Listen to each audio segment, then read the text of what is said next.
Very good morning to you. It is 3 minutes after 10. I just only noticed that as I was making my way down the stairs. That they are, historically, the two subjects most guaranteed to bring all manner of criticism and abuse to my door. The conversation about transgender people and the conversation about Israel's policies in Gaza in particular at the moment. So I will be accused in the course of the next 2 hours, of transphobia, whatever the opposite of transphobia is. I hate misogyny, probably, I think. So I'll be accused of transphobia and misogyny. I'll be accused of Islamophobia and anti-Semitism. Hey, put the violins away. This is why they pay me the big bucks. It's fine. And of course, the only entity that I answer to is my own conscience. But it is extraordinary that two outwardly completely unrecognisably different conversations are, from all the years that we have been spending our mornings together, those are the two subjects that are most intractable, that are most, and one of them has only arrived in public discourse relatively recently, of course, but those are the two subjects that are most febrile is a great word that I very rarely get the opportunity to use perfectly in context. Those are the two subjects that are most febrile. And, of course, I can't win. So, genuinely, unless you are a ranting bigot, I apologise for upsetting you in the course of this morning. I regret. I don't want to upset you. I derive no pleasure from upset, unless you're a ranting bigot, of whom there are plenty in both of these debates. But unless you are in that category, and of course if you are, you probably don't realise that you are, so you won't think that this is directed at you anyway. But unless you are a ranting bigot, I regret that you will be upset by some of what you will hear on the programme today. Let's begin. Shall we remind ourselves of exactly where the culture wars or the role of transgender people lies in the current Conservative Party playbook? Somewhat unfortunately for Rishi Sunak, the politician known as 30p Lee Anderson, has given the game away not long ago, and it's something that if you listen to this programme you'll be well aware of, but if you don't listen to this programme it may have passed you by. 30p Lee, in an interview shortly before Rishi Sunak made him deputy chairman of the Conservative Party, a position from which he resigned in order to vote against a bill regarding Rwanda, which he in the end didn't vote against because when he went into the lobby to vote against it, some people sniggled at him, and he decided instead of voting against the bill that he'd resigned in order to vote against, he sort of ran away and didn't vote at all, bless his little cotton socks. So he gave away the plan in the most irrefutable of terms. The big thing in 2019, there was three things that won us the election. It was nothing to do with me. It was Brexit, it was Boris, it was Corbyn. And it was as simple as that. Those three things together was a great campaign. Great ingredients. At the next election, we haven't got those three things. So we're going to have to think of something else. It'll probably be a mixture of culture wars and trans debate. So there it is. The man that shortly after that interview, Rishi Sunak made deputy chairman of the Conservative Party, explaining that the only chance they've got of staving off electoral disaster is ramping up culture wars. No one's ever quite sure what they are, but it usually involves complaining about the fact that you're not allowed to be publicly racist in this country anymore, and what he describes as the transgender debate, which is a multifarious and multifaceted conversation which some corners of the media and the political establishment seem to be completely obsessed with, while the rest of us seem to be considerably more relaxed. Just to give you an example, and of course smuggle in a surreptitious plug for my latest book, which will be back in the Sunday Times bestsellers some 3.5 months after publication on Sunday. It was reviewed twice in the Guardian newspaper. I did an interview about it and I did a review about it. The interviewer took me to task for not being supportive enough of transgender people, whereas the person who reviewed the book took me to task for not being critical enough of transgender people. So that's just an illustration of how crazy and how indeed febrile this entire conversation can be. But listen to that again from Lee Anderson. Be absolutely clear what Rishi Sunak is playing at when he attempts to turn the experience of transgender women into a cross between a political point-scoring exercise and a crass, insensitive joke. The big thing in 2019, there was three things that won us the election. It was nothing to do with me. It was Brexit, it was Boris, it was Corbyn. And it was as simple as that. Those three things together was a great campaign.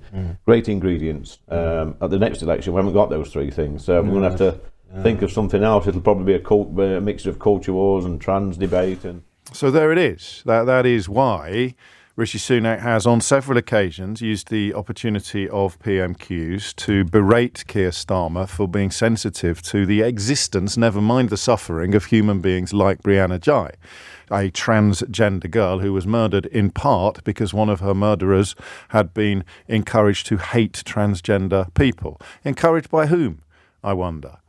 Tempted to play the clip again. In fact, I think I will. Encouraged by whom, I wonder? The big thing in 2019, there was three things that won us the election. It was nothing to do with me. It was Brexit, it was Boris, it was Corbyn.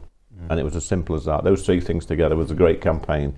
Great ingredients. At the next election, we haven't got those three things. So we're going to have to think of something else. It'll probably be a mixture of culture wars and trans debate. And that is the backdrop against which Keir Starmer stood up in the House of Commons yesterday and said this.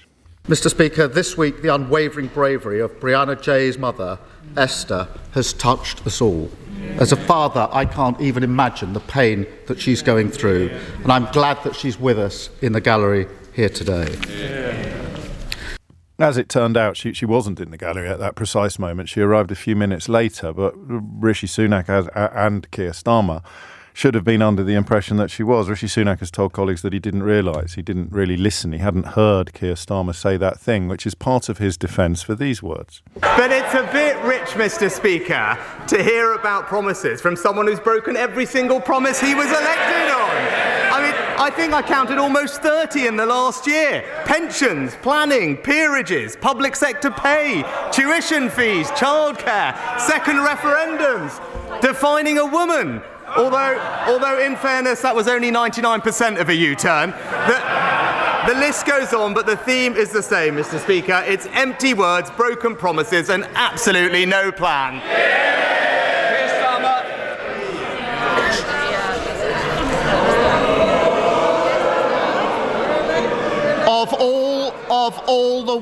Of all the weeks to say that, when Brianna's mother is in this chamber, shame, parading as a man of integrity when he's got absolutely no responsibility. Absolute. Of all. And a quick shout out to a couple of journalists doing very good work in a very difficult climate. Tom Peck, the parliamentary sketch writer in The Times today, describes his bird's eye view of Rishi Sunak's folder, in which all of his jokes, all of his lines, all of his comebacks are, as you would expect, written out beforehand and highlighted, and he's got exactly where he goes if Starmer says this and Sunak will say that. So that was a particularly helpful insight. And Sam Coates, the deputy political editor of Sky News, calling upon his capacious contacts book to report last night that Sunak was minded to apologise for what he had said until Kemi Badenoch waded in to the conversation and decided to take to Twitter to accuse Keir Starmer of political point scoring before attacking Keir Starmer in an exercise of political point scoring. She also said, and listen to Keir Starmer's words again in just a moment, because Kemi Badenoch said, as a mother, I can understand what Esther Ghey is going through. Just compare that with the Keir Starmer words. Mr. Speaker, this week the unwavering bravery of Brianna Ghey's mother, Esther, has touched us all. As a father, I can't even imagine the pain that she's going through, and I'm glad that she's with us in the gallery here today. So Keir Starmer saying what I think every sensible, ordinary, decent person would say, I can't imagine what that poor woman is going through. Kemi Badenoch trying to score political points while attacking Keir Starmer for scoring political points, says I can imagine what she is going through, and also doubled down on the original gaffe, seems too mild a word, doesn't it? Doubling down on the original faux pas, I don't know, what's the correct word to use? And dictating what would be in today's newspapers. That's the most extraordinary thing about this, because I said to Natasha Clark yesterday during PMQs, they're not going to go after Sunak for this. They can't, because they're client journalists. What the hell are they going to do? Well, Kemi Badenoch gave them a gift-wrapped opportunity. So if you were to read this story in the Times today or the Daily Mail, or possibly if you were to be tuning into some client journalists, they would be presenting it to you as Keir Starmer is accused of point scoring. Rather than Rishi Sunak manages to insult the mother of a murdered transgender teenager in the actual House of Commons, the story becomes, as dictated by Downing Street to the kind of people who don't really deserve the description of journalist, the story becomes Keir Starmer accused of point scoring. And Sam Coates goes further and suggests that actually Sunak was minded to apologise until Cammy Badenoch waded in with her, hideously crass attempt not only to draw attention to herself in the most grisly of circumstances, but also to add enormous insult to the injury that Rishi Sunak had already issued. 14 minutes after 10 is the time. You know what happened yesterday. You know that the simple question of compassionate empathy means that even if you are using transgender people as a weapon with which to fight culture wars, you don't do it when the mother of a murdered girl is in the building. You don't do it when the mother of a murdered transgender girl is in the building. Even if you spend your life on Twitter railing against anybody who suggests that people like Brianna Ghey deserve support, compassion, empathy, kindness, even if you think that suggesting for a moment that she was a girl is some sort of appalling offence against feminism, femininity, and vocabulary, even if you believe all of those things, you don't insult her while her mum is in the building. And Rishi Sunak has not apologised. So what do you make of that?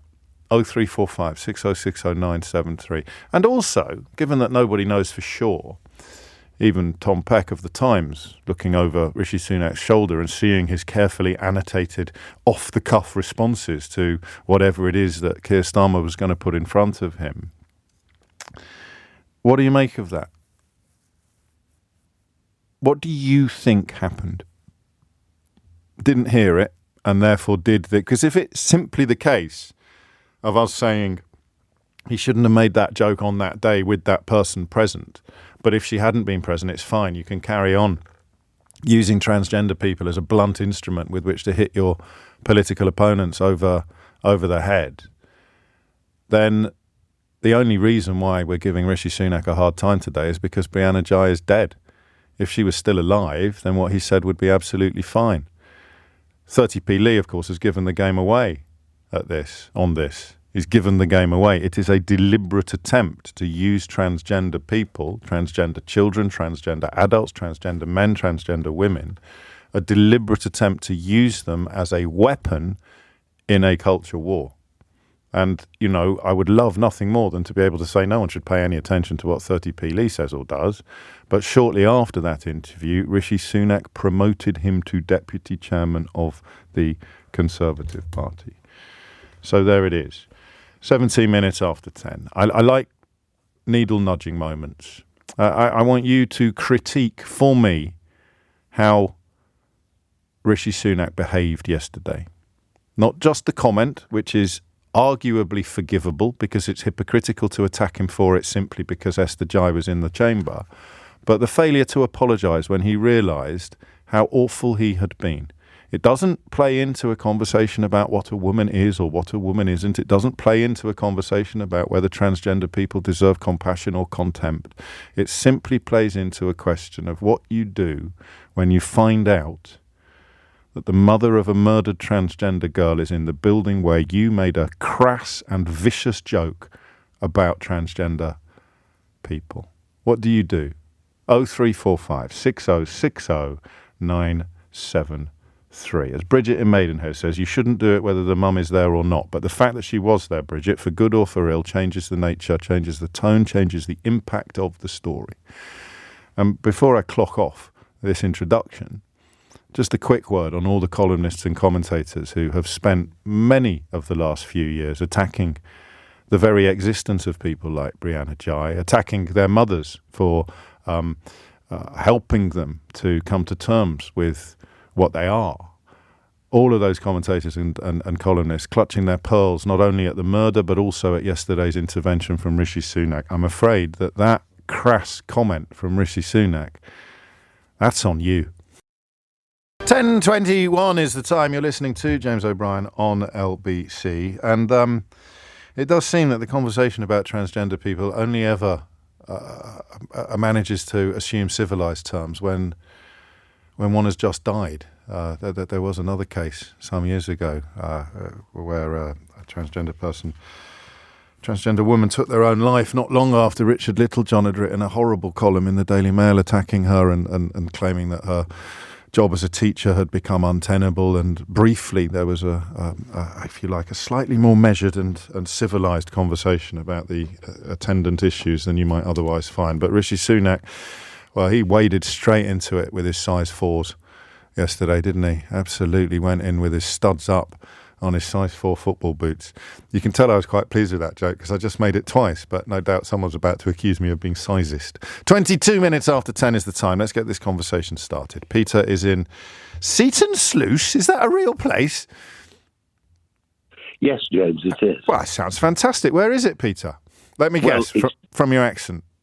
Say something. Well, I don't think you can tell from my accent. Are you a native of Seaton Sluice, or have you arrived there? No, I'm from Leeds originally. I was going to say you sound like my dad. So it's never been to sound. Anyway, what do you want to say? Well, it's just north of Whitley Bay, near Newcastle. Oh, that's lovely. So you've travelled east then? Yes, no, west. Carry on. Okay, right. What's my point? First of all, he should apologise. Yes. What for, Peter? Well, for being so insensitive, immature, and lacking in empathy. Yeah. Which you could almost excuse the. You could excuse some of that on the grounds of him not realising she was in the building, but once he's been availed of the fact, then all of those accusations land, don't they? I think. No, yeah, it doesn't matter whether she's in the building or not. This is current news, which people should be sensitive about. Just don't do a transgender joke in the week that we're discovering the full extent of a murder of a transgender girl. It's a fairly straightforward bit of advice. Of course it is. But there's a long line of examples, isn't there, of Tory politicians, and perhaps all politicians at times being totally insensitive and prejudiced. I read recently in Private Eye that about 10 years ago there was a debate in the House of Lords about gay people, and so-called Lord Tebbit referred to them as sodomites.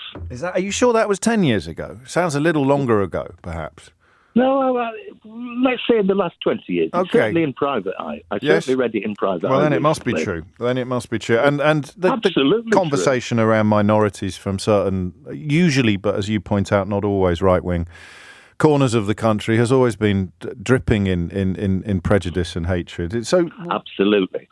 I don't think Sunak would apologise or would even contemplate apologising if Esther Jai hadn't been in the building, because he's done that joke. He does it on an almost weekly basis. He does it almost as often as he tries to resurrect the ghost of Jeremy Corbyn and hit Keir Starmer over the head with that. But go on. Twice in 3 days, isn't it? He's made an arse of himself. I think that is the plain speaking of Seaton Sluice there, Peter. He has absolutely made an arse of himself twice, accepting that ludicrous bet from that ludicrous man, and then doing a transgender insult, doing an attack. I don't know what language you prefer. In the week or in the fortnight that the full details of the hate crime that led to the death of Brianna Jai, the murder committed by at least one perpetrator's, as a consequence of at least one perpetrator's transphobia or hatred of transgender people. You'd have thought, this is why I found Tom Peck's piece in the Times today so fascinating, you'd have thought somebody in that room would have said, maybe just leave the trans stuff out of it this week. That's all. And that is why, as Peter recognises, this conversation, for good or for ill, and perhaps I'm being a little bit querulous, but this conversation actually transcends the usual debates regarding trans people. This is a conversation about public discourse. It's a conversation about conversation. It's a simple recognition of context, you know. You will moderate your language according to who is in the room. In the most obvious way, you will change the way you talk about someone if they are in the room with you. You will change the way you talk about someone's children if they are in the room with you. So you may attack me for being too easy on Rishi Sunak, but the point at which the apology became necessary was the point at which he was told that Esther Jai was in the building. He has elected to get into bed with people like 30p Lee and use the suffering and experiences of trans people as a wedge, as something with which to seek to divide us. That's his choice. He'll be judged by that. If not by his conscience, then perhaps by the electorate. But the point at which he found out that her mum was in the building is the point at which he knows he should apologise. And the narrative that he would have done if Kemi Badenoch hadn't waded into the debate, desperately screeching for your attention, is the point at which he looks weak, as well as crass. Elle is in Bristol. Elle, what would you like to say? Hey, so I'm just a little bit struggling. I think there was a slight miscount because he's also, Rishi Sunak this is, also had the interesting remark in regards to his daughters being safe from racism that one of your colleagues had. Sangeeta went to town on that this weekend, saying that Yes. he doesn't think that the P word is really in public parlance anymore. When I think that the bloke from Lewis who wasn't Lewis was complaining in the witness box just the week before about not being able to use it freely and comparing it to calling someone an Aussie. But let's not get distracted from the conversation that we're having. No, of course not. I do think that he needs to apologise, and I think there's a lot of this worry and anxiety going around, and I don't know where it started, and I don't know, I don't have enough of an understanding to know where it came from, but it's, for me, as a trans person, I'm very worried, anxious about going out just because, well, I'm a very masculine presenting person. Okay. And I struggle with, I compliment people all the time just because I want to see smiles on people's faces, but I'm very conscious about how I look because there's so much aggression towards people like myself where we are denounced as all sorts of ill-begotten and worrisome people who affect the public on such deep basis. And there is no way that Sunak is, or indeed 30p Lee is unaware of the ramifications of their rhetoric for people like you. How could they not be? I mean, it's plastered everywhere, but there are, back in time, we've been here for centuries. There's Ishtar is a god of Mesopotamia, I think it is, and she, in their mythology, gave non-binary people the gift of prophecy, and I think that in of itself is a massive, flag. Yes, I mean, in terms of the historical reality of transgender people, you're absolutely right. Albeit Ishtar is a deity, there's plenty of other examples of more corporeal reality. Briefly, what difference would it make if he apologised? I don't think it would make a huge amount. But why is it important then? It's important because it's showing people that it's not that they should take accountability, and I think it could be the start of, and the important bit is could. I think it could be the start of something where it's accepting and people are becoming more welcoming of people like myself who are just trying to be ourselves, and yet, there are days when I can't get to sleep because I worry about if I'm too old, if I'm too masculine, if I'm too this, if I'm too that, if I'm faking it. People are being aggressive at us, and yet we're also aggressive at ourselves. Are we right? Are we wrong? Are we... Or at least that's just me. I don't know. Do you know the thing you said at the beginning, El, about not knowing when it started? I mean, everything you said is interesting, and I'm sorry for what you experienced, but it's a really interesting question. That actually, I think perhaps some people would say that it started when the extension, if you like, of the right or the freedom to transition would be extended to children. Of an age that some consider to be too young. But why that became such a live and febrile issue, I don't know. So much so that someone like 30p Lee can sit in a television studio and talk about people like you being the battlefront in a general election. I mean, just statistically and numerically that's absurd, but rhetorically one has to presume they think it works. Otherwise, Rishi Sunak wouldn't be wheeling it out at PMQs every week, up to and including the day upon which the mother of a recently murdered transgender girl is in the actual building where he's spitting his bile. It is 10:32. Thomas Watts has your headlines.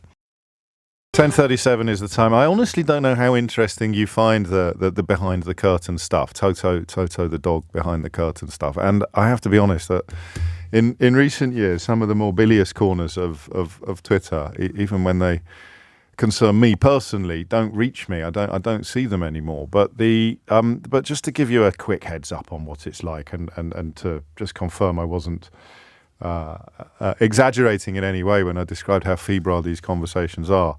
I did notice last week when we were talking about Brianna Ghey, I came back from a break intending to talk about her dad, who's been, I think, incredibly dignified, and today is leading the calls for Rishi Sunak to apologise for yesterday's conduct. I came back intending to talk about her dad, and instead went down an avenue where I was actually talking about her, and very briefly and accidentally said he instead of she, correcting myself immediately, but because in my brain I was talking about the dad, but my mouth was talking about the girl, I said he instead of she, and I stumbled across a fat seam of abuse of me for being transphobic in that context and for misgendering Brianna Ghey. If you heard it, there's no earthly way that anyone possessed of a scintilla of honesty or authenticity could have thought that I had done anything wrong. And if I'd thought I'd done anything wrong, I'd have apologised, but I thought that would be drawing even more attention to it than would have happened if I'd properly noticed it at the time. But just as an illustration, so you've heard today's conversation. Here is someone called Steve and someone replying called Dr. Robert Bohan on Twitter. Steve says, O'Brien is transphobic, unfortunately. So I don't know whether they're listening to the same radio program that you're listening to, but I just want you to know that I'm not exaggerating when I tell you how febrile this conversation is. And Dr. Robert Bohan replies to that allegation of transphobia by saying, it's depressing, especially as he likes to claim he thinks for himself. So that's on one side of it. And then on the other side, I have got people who, here you go, here is Julia replying to an account that has either blocked me or has locked itself, saying, O'Brien is calling those men she on LBC right now. So there is the allegation from precisely the other side of the argument that I am also their enemy as well. I hope you can tell from my voice that I find it mildly amusing, albeit very, very sad, on behalf of all of the people so enmeshed, so immersed in a culture war that they've forgotten about the people that they are supposedly concerned about. And they both claim to be concerned about transgender people, some from the point of view of claiming that they are deluded and that there's no such thing and they shouldn't be allowed to live like they are living, and other people from the point of view of claiming that they want to protect them and look after them and defend them.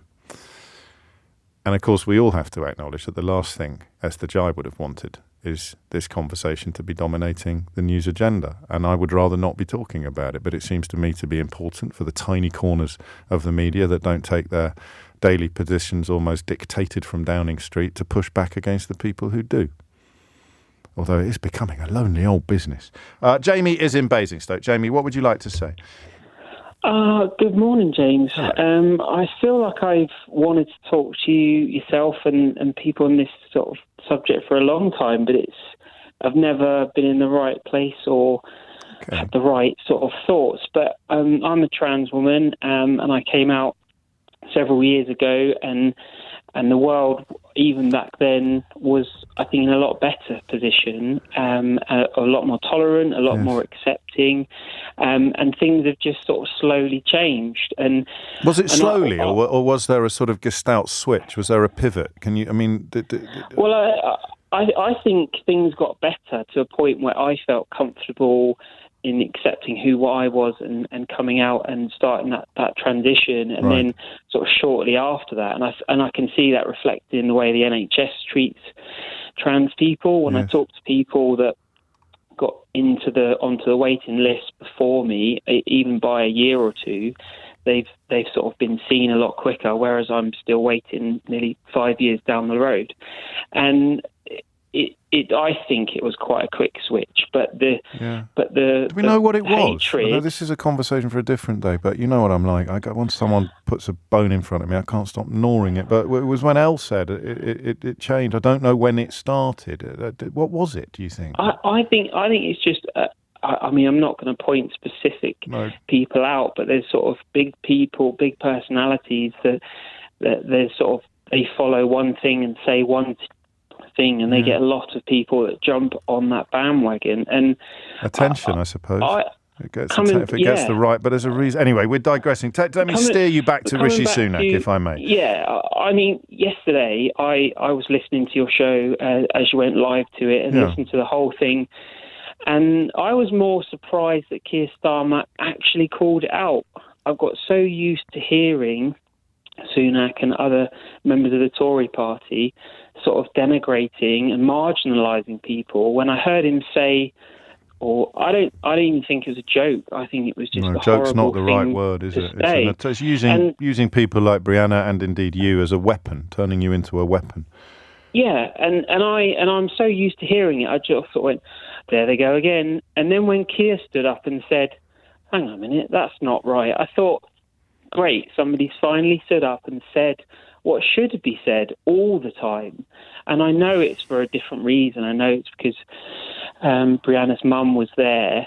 And so again, like I feel like I'm happy that he called it out. But there's room for criticism of him here as well. Yeah, not the criticism that Kemi Badenoch has indulged in, but not recognising the hypocrisy of attacking Sunak because Brianna Jai is dead or because her mum is in the building, but letting that we need a better word, don't we, Jamie? It's not a jibe, it's not a joke. Letting that abomination go unchallenged. Yeah, well, all the other times. Some people would say his transphobic comment, and I know. Yes. Yeah, I mean, when that word is used, that instantly gets people's backs up. But that's what it is. You're insulting somebody for who they are. They can't help who they are in the same way as racism and immigration. That's what you're doing. But we've got to a point where it's okay for people to say these things, and they're not called out. Nothing's done about it. It's just accepted that Sunak can stand up at a party conference and say these things and get applauded for it. Like it's the day. Yes, I think you're right. We certainly shouldn't be canonising Keir Starmer for his reaction yesterday, albeit that it was authentic, I think, and quite passionate. Because, as you remind us, there's quite a lot of gaps in his record, quite a lot of flaws in his record on this issue from your point of view. But, of course, a political pragmatist would argue that he has to be conscious of the people who don't share your point of view, even deny your reality, perhaps. And that is not to defend, merely to explain. But yeah, I'm glad you've reminded us that the only reason why Keir Starmer got on his high horse yesterday was because, well, it's a combination of two things. One a tragedy and one a simple matter of fact. Brianna Jai is dead, murdered by at least one transphobe. And her mum was in the Commons yesterday. She was in the gallery shortly after Rishi Sunak used transgender people as a stick with which to seek to beat Keir Starmer. He should have just apologised. And this is where it gets tricky, because there's a very strong theory that the only reason why he hasn't apologised is because Kemi Badenoch waded straight in and tried to make the story about Kemi Badenoch. a politician who is rapidly becoming Liz Truss 2.0, which is quite an extraordinary ambition when you think about it.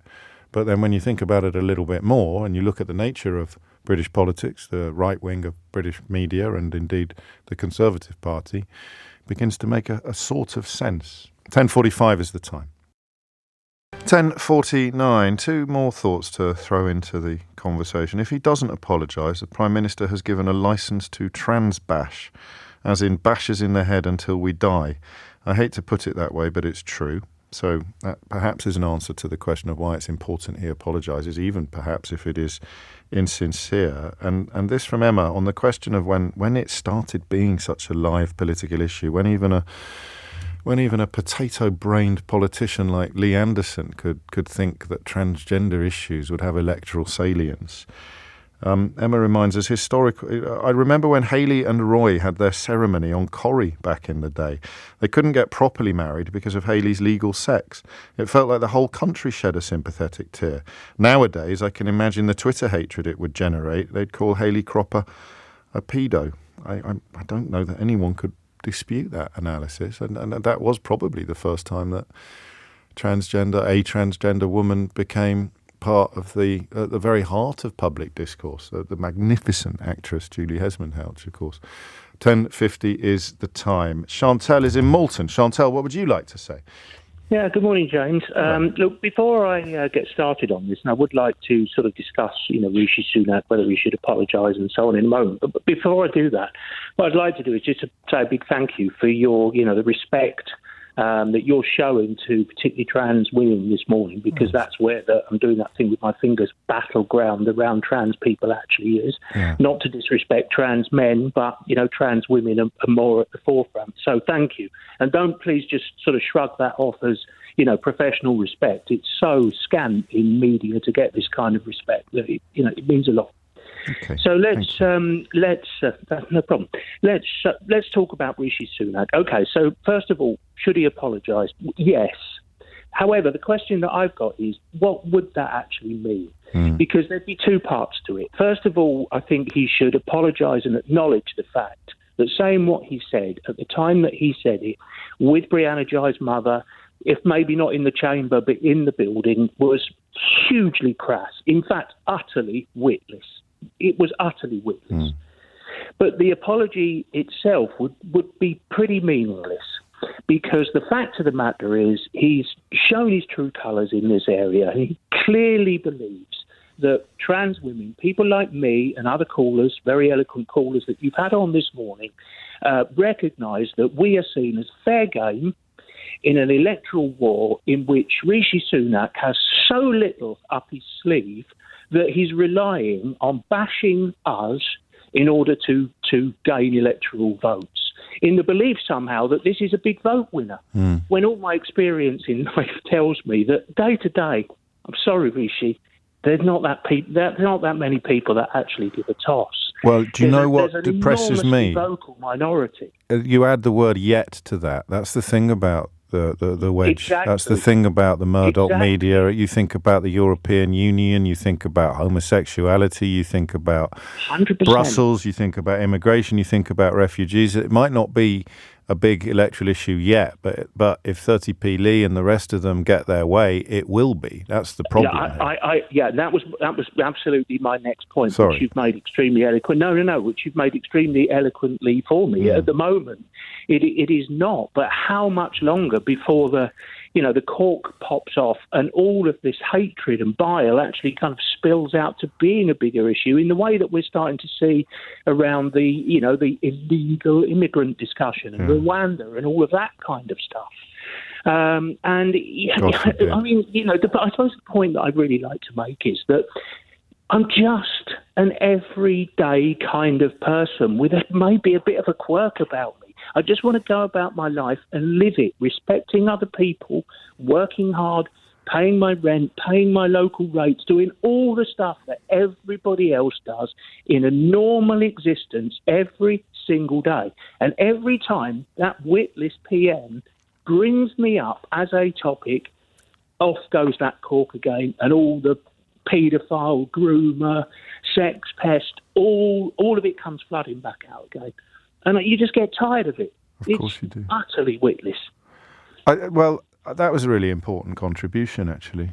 Just in the sense of it being quite quotidian, your day-to-day experience, what it actually does to you. And I don't think that people like you enter into Rishi Sunak's reasoning. And it would perhaps be naive to suggest that if he properly understood the impact of his words outside of the echo chamber, or outside of the chamber, or outside of the culture war, or outside of the parameters of a general election defined by 30p Lee Anderson, he would have the basic decency, if not the conscience, to moderate his language, to change his tone, to rein in his rhetoric. And he has the opportunity to do that. And of course, an apology would be the starting point. But I wonder whether, Chantal, the most pertinent phrase that you just shared with us was the one about how little he has up his sleeve. I love that. I'm nicking it. He's got what if you look up your sleeve? What if you go to the cupboard and that is all there is in it? Which is why I opened this hour by playing you that quote from the man that he would shortly appoint Deputy Chairman of the Conservative Party, admitting that they had nothing in their cupboard after 14 years of power with which to seek your vote other than unspecified and largely confected culture wars or abuse of transgender people like Chantal. Make of that what you will. If you're the voter that they're going for, then I think you might have tuned into the wrong radio programme, but hey, stick around. There's no point having a mind if you never change it. 10:55 is the time. Nikki is in Warrington. Nikki, what would you like to say? James, it's lovely to speak to you. I was on the front row in Manchester with your book launch. I was one of the polar bears with several layers of coats that it was so cold in there. It was flipping freezing, wasn't it? I tell you what, if I had an agent, I'd have been complaining to the venue about how cold it was in that room, Nikki. It was shocking. So cold. Me and my husband are huge supporters of you, and it's just. I feel like I talk to you each day, maybe on the radio. You do. I do, actually. And then we talk about it when he comes home from work, because I get him to listen to. That's lovely. I've called today because I have the most beautiful trans daughter. She's 24. She absolutely is the gift of my life. She has reminded me what it's to be female, because she's done so much study on it. She does creative writing. She reads and reminds me. When it was #MeToo, it was like, Mum, you can't just put up with this because you've always put up with it. It's not okay. Right. But the reason I wanted to phone is I'm from Warrington, and she lives over in Widnes and goes to uni over in Liverpool. Right. And I just wanted to remind people, whenever they use the word trans people, trans, and that's my little girl you're talking about. That's my little baby who's grown up, who towers above me, who's my little girl. And every time just trans this is thrown around, that's someone's daughter, that's someone's sister, that's someone's mum, that's someone's auntie, who is loved as a human being. I don't define her as trans. We're going for lunch this afternoon. We went for lunch yesterday. We don't normally go for lunch twice. That's a lot of lunches. Actually, it's Mum's taxi is what I'm doing today. Yeah, she's just to help me. She's decided we're doing lunch. But it's just like Chantal was just saying then. It's my baby. Yeah. I listened to you yesterday, as I do, and I cried all the way to my destination yesterday, listening to what had happened there. It feels like I was pumped in the stomach. Right. Every time someone makes a ridiculous statement, it's the effect it has on not only that beautiful person who's listening, who happens to be going through what they're going through and transitioning over. Yes. Let's use the word transitioning over instead of trans, and let's use good words, and let's just remember that the human beings, which is what happened yesterday for that incredible mother who had that most beautiful daughter, because that's what it is. It's a mother and daughter, and I know Dad's spoken up, but that's why I'm speaking, because I'm a mum. Because you see it. That's my baby. A reflection of your life in them. She's living my night. She is living my worst nightmare, and I think she's just discovered clubbing at 24 because she had such social anxiety, so I understand that. Yeah. Such mental health issues. And I did post on Twitter yesterday, which I tried to avoid like the plague, on Keir Starmer. Yeah. I didn't bother with Kim about that. There was no point, no words. Sure. But Keir Starmer talked about standing with Esther Yes. die, and supporting her with the mental health. I work in mental health, absolutely. Didn't once mention supporting trans people. Don't give me gestures. Stand up and talk about trans people as people, please, because we are. Everyone who's listening now, it's not a throwaway word. It's a person, it's a human being, and they are loved.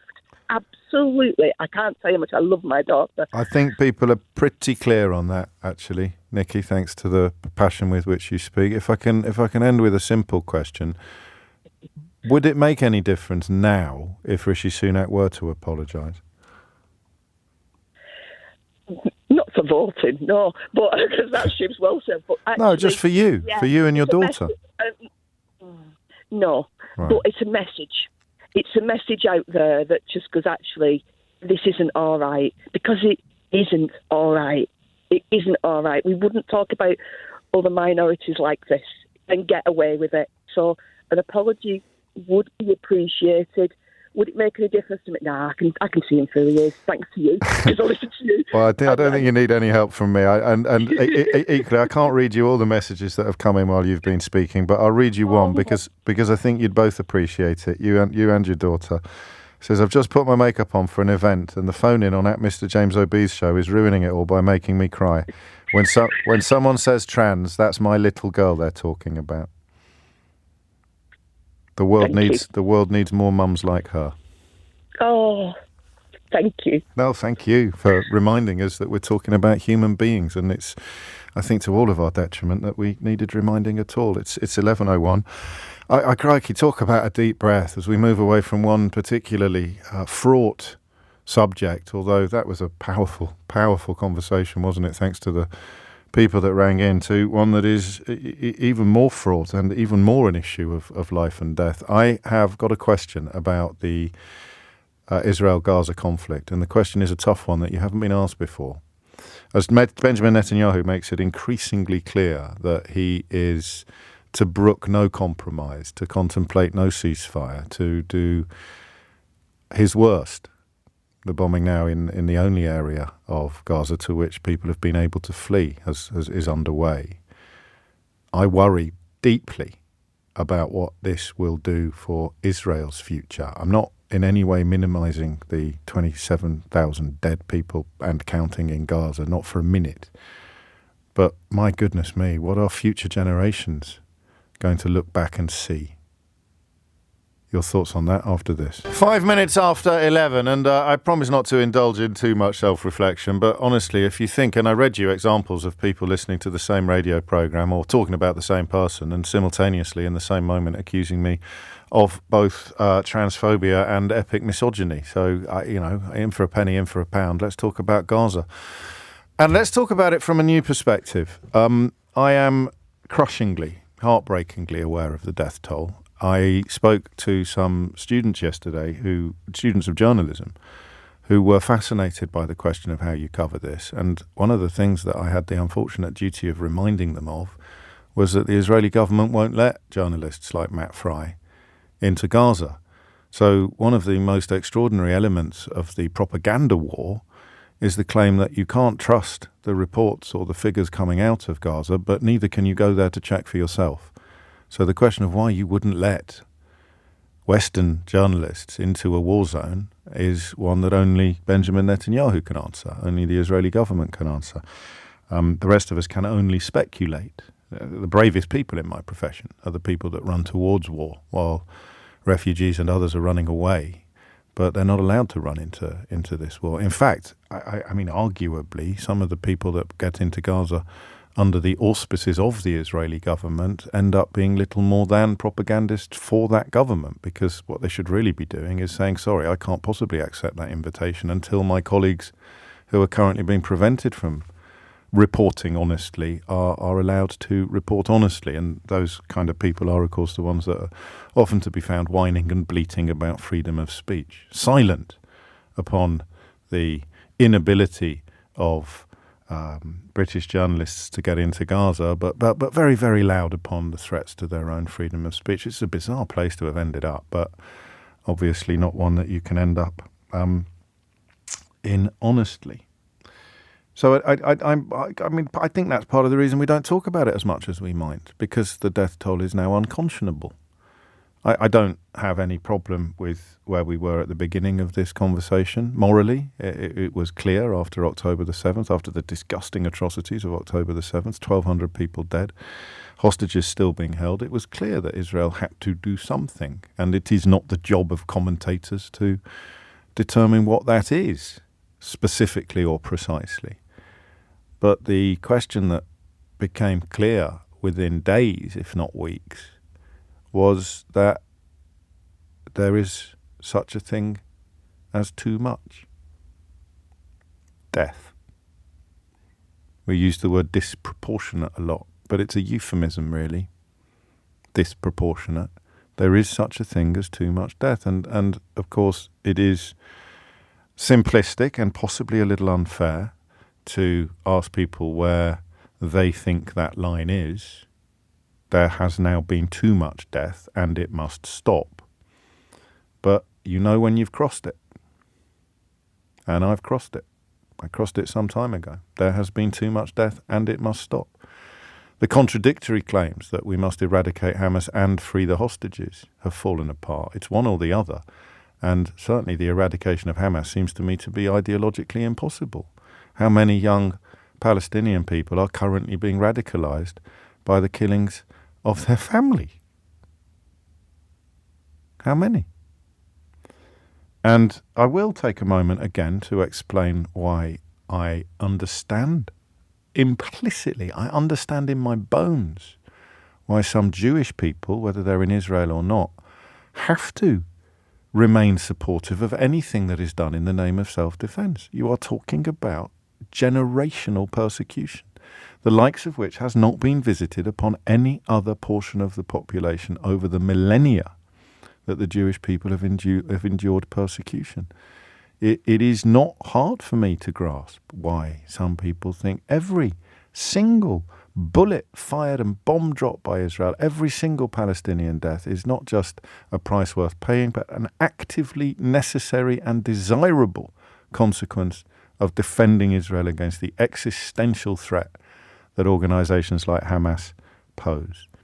Because they have seen it all before, countless times, not just in the Holocaust, but in pogroms and expulsions and all manner of historical persecutions. And you live with that, you're raised with that, not retrospectively, but actually as fear for the future. So I get that, but I also know that Benjamin Netanyahu is probably doing more damage to the future of the modern state of Israel than any terrorist group has ever done, because the world is watching. And although he does his best to prevent the world from seeing, the more I speak to young people, the more I wonder how on earth history is going to judge this chapter of Middle Eastern history. I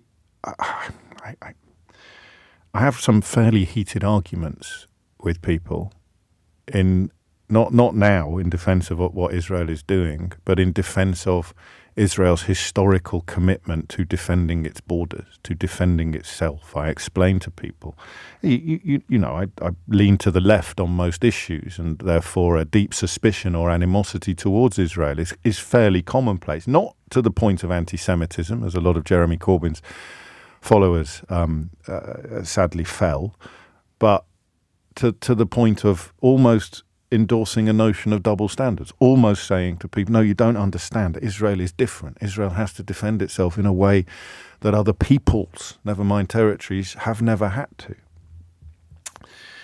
But the more I talk to young people, the more I struggle to stop worrying about what this is going to do to Israel in the years to come. What you do as a defender in the face of this carnage, in the face of today's refusal to contemplate a ceasefire. The ceasefire offered by Israel is a hostage swap, and then we'll start bombing you again. It's not really a ceasefire at all. The ceasefire offered by Hamas would involve some of them still being alive, which is why Benjamin Netanyahu has dismissed it. And his language has become ever more apocalyptic as this conflict has continued. A conflict, of course, which prolongs his political life. Without that October the 7th terror attack, his political life would be either over or imminently over. We are on our way to a complete victory. The victory is within reach. Not going to draw any historical parallels with that sort of language, but it's pretty chilling language. What is a complete victory in a territory that contains 2.2 million people? What's a complete victory? He's given the orders to the Israeli Defense Force now to move into Rafah. Do you remember when we started these conversations almost 5 months ago, and we talked about how when you told me, in good faith, as a good person, that it wasn't quite as bad as some people thought because the army was warning people to move south. You could get out of the firing line by moving south. You'll be okay. Move south, move south. Rafah's the only bit left in the south. Hundreds of thousands of refugees cowering in Rafah. The lucky ones have tents.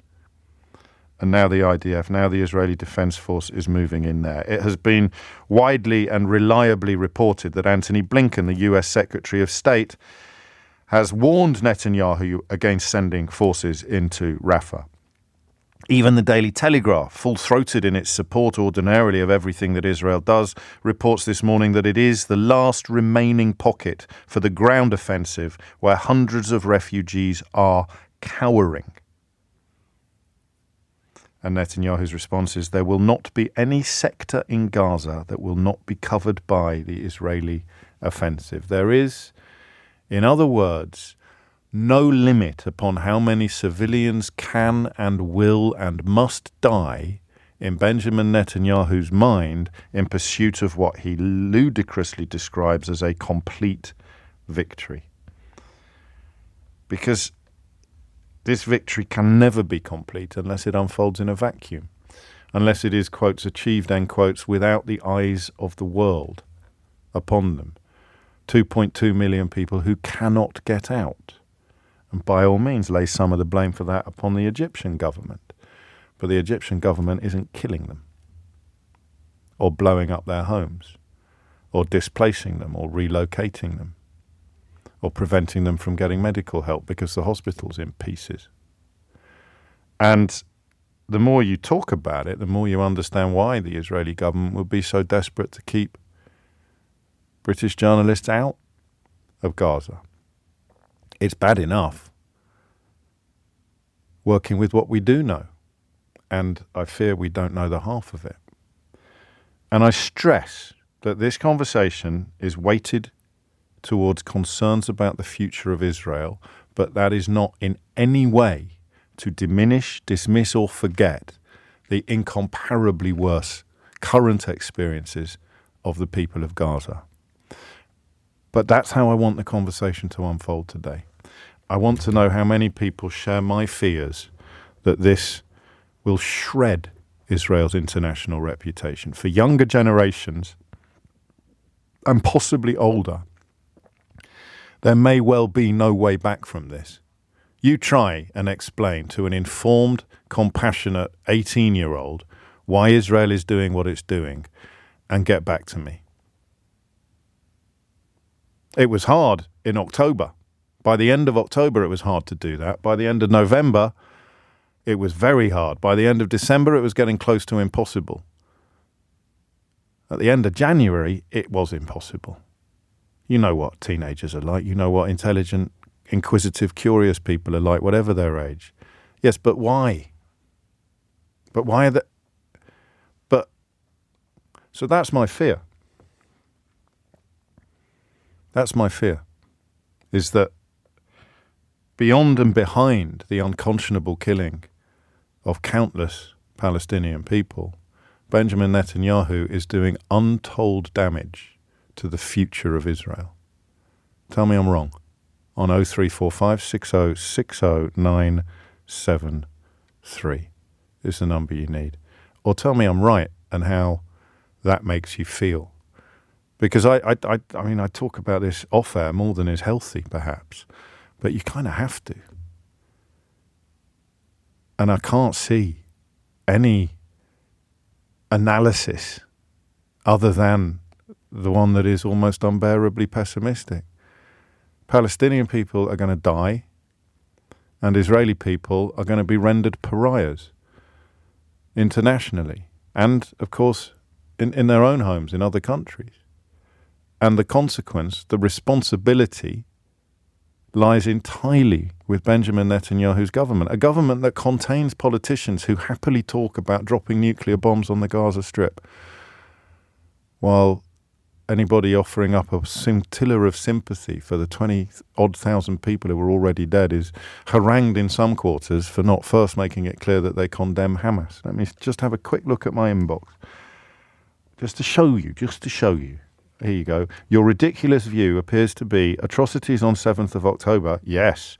Everything that Israel do ever, evil.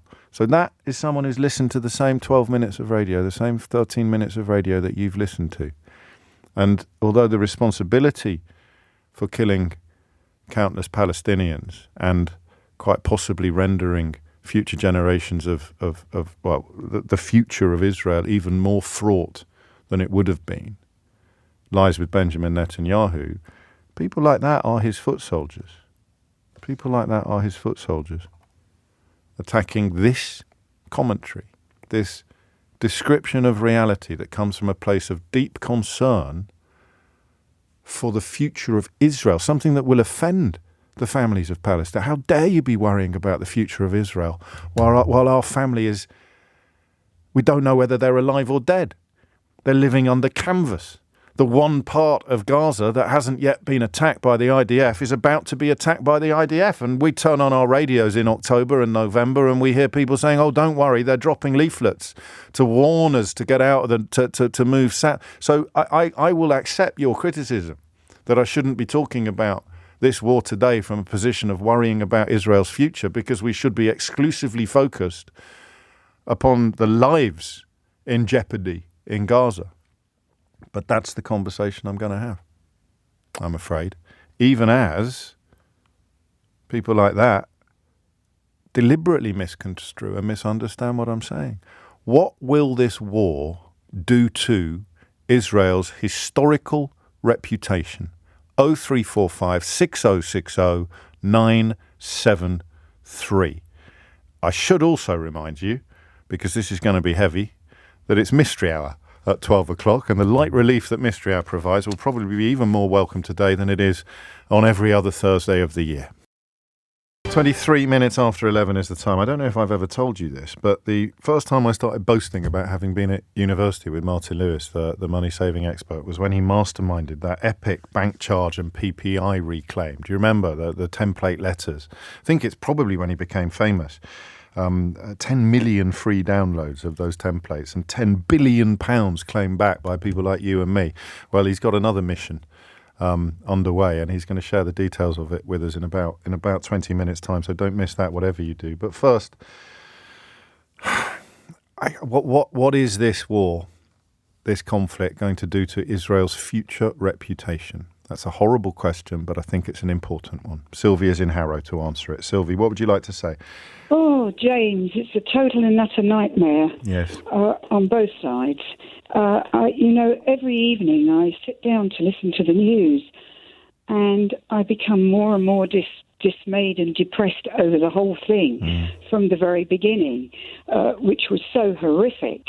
But the answer doesn't lie.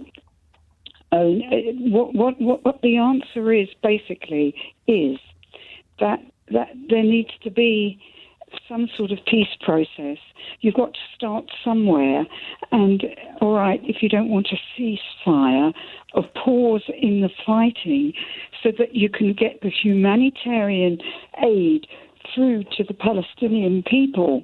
I know you're right in a sense, but that's like it's just a pause. If you go, we'll swap some hostages and we'll send some aid in, and then we'll start killing you again. But it's better to have a pause, and then from there, it needs outside help from Egypt, from Saudi. I mean, America everybody are has there, to play Sylvia. their part. Anthony Blinken is there saying, "Don't go into Rafah." have a ceasefire, and Netanyahu is saying there will not be any sector in Gaza that will not be covered by the Israeli offensive. So let me nudge you to the question I'm asking this hour, which is, do you have any fears for what it does for the future standing Absolutely. and reputation of Israel? I think you're Jewish. Absolutely, Yes. absolutely. Israel is such a wonderful country. I have family that live there, so I obviously have skin in the game. Of course. Netanyahu is the worst leader for Israel at this present time. You needed a leader with foresight. And unfortunately, I mean, he will go eventually, but the damage is already done. And it's undoable. I'm not to be crass, but I don't know whether you've tried to explain this to any utterly impartial 18-year-olds recently, but it's almost impossible, Sylvie. But why do so many people have to die? Why are they bombing the areas, or why are they going into the areas that people have fled to? Why are they displacing? There's nothing left in huge parts of Gaza. I realise that. And this is what's so terrible. But obviously, I understand that Israel has a right to defend itself. Yes. But this has gone, in my opinion, as a Jewish person born here, far too far. And he insists he hasn't finished. In fact, some of the language he uses suggests he thinks he's barely started. And this is why last night I felt so sick. I couldn't even sleep properly. I'm sorry. It's so disturbing. Yes. So I don't want you to think that, Jewish people, and of course it's bad for the diaspora, the Jewish diaspora all over the world as well, because it plays into anti-Semitism, doesn't it? Of course it does. And the whole thing is, I just don't know what the answer is now. This man, I mean, I say it myself, he is a criminal. He really is. He took his eye off the ball in the first place. Where was the security? The security was supposed to be the best in the world. How could Hamas do what they did? And I suppose, for so long? The longer the war goes on, the further into the distance those questions retreat. So just to sort of put another layer of self-interest on Netanyahu's motivation, not just political survival, but the longer the war goes on, the longer the questions about how on earth this atrocity on October the 7th could have occurred, those questions are postponed. Sylvie, thank you. I know that wouldn't have been easy for you, and it is a far from lonely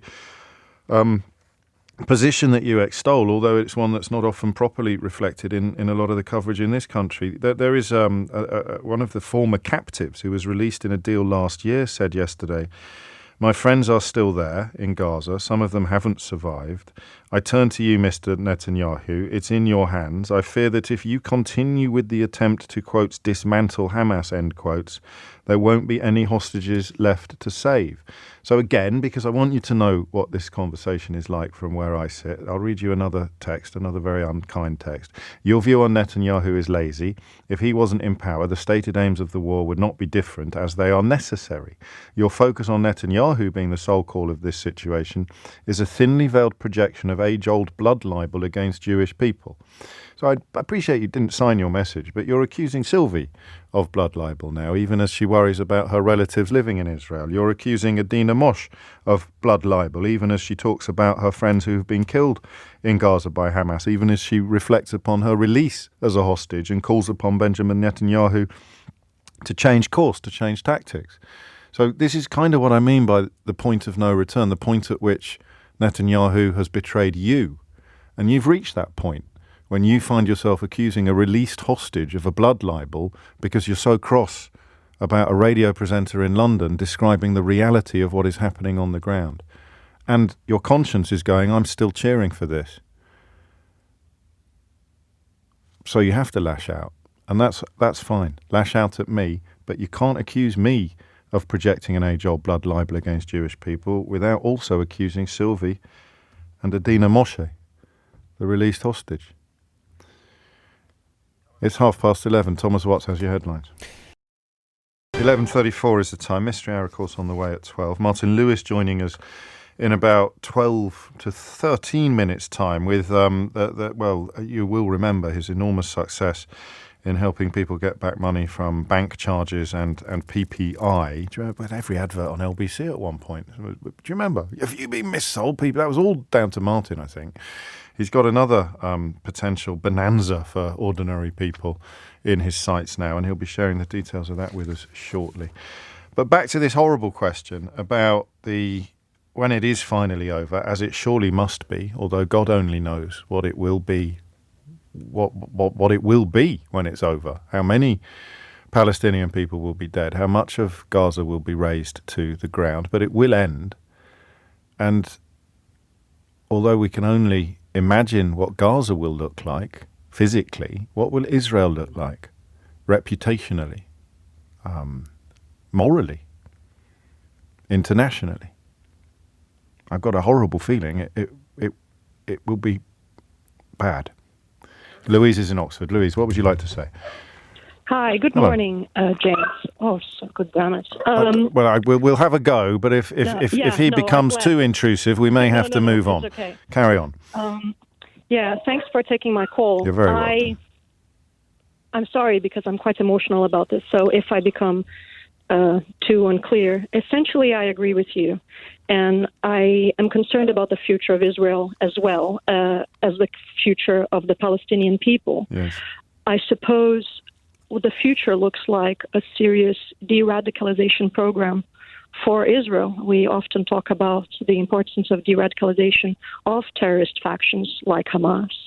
But recent polls show that young Israelis, 18-year-old Israelis, are more right-wing than Israelis in their 60s, right, which just goes to show that the propaganda of the Israeli right wing has been successful in its mission to radicalize the population.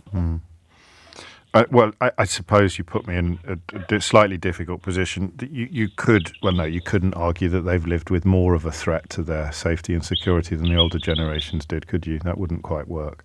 So it is rhetoric, and you see the youthfulness of many of the people gathering at that conference a couple of weekends ago when many members of Netanyahu's cabinet were encouraging of the notion of sending settlers into the Gaza Strip. So you're right, the polling supports you, and that paints an even grimmer picture perhaps of where Israel will sit internationally in generations to come.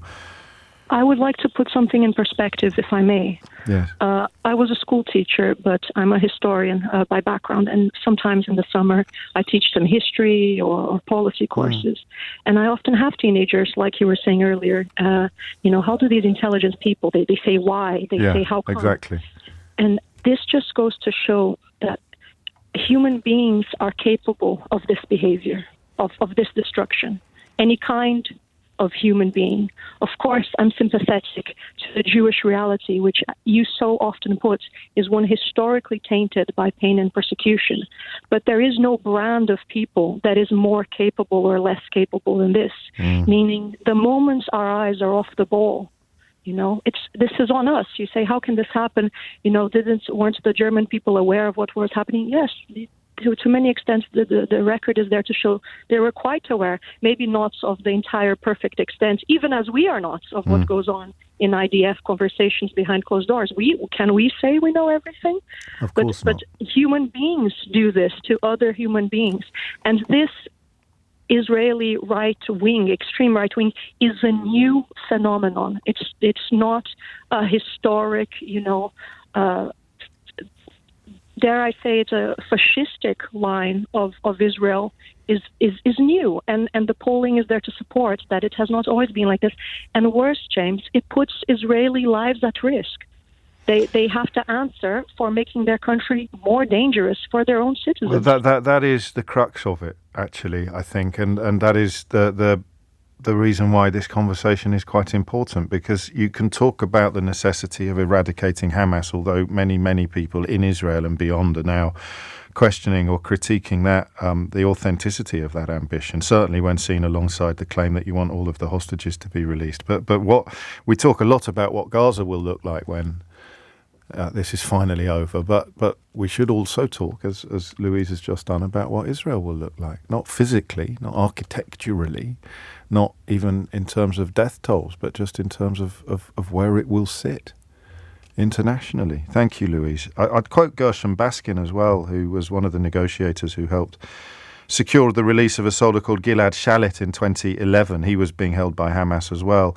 He said yesterday that Netanyahu's refusal to negotiate could spell a death sentence for the hostages, even as Netanyahu insists that their release is the rationale for the tactics being deployed. He wrote, "It seems that Netanyahu believes killing the heads of Hamas will lead to the release of the hostages. It may be, but it's also possible that most of the living hostages will be killed in the battle." 11:39. So that's someone else that our friend a moment ago would be accusing of blood libel against Jewish people, one of the Israeli negotiators who helped to bring about the release of Gilad Shalit in 2011. Louise, thank you. Peter's in Melbourne. Peter, what would you like to say? Hi.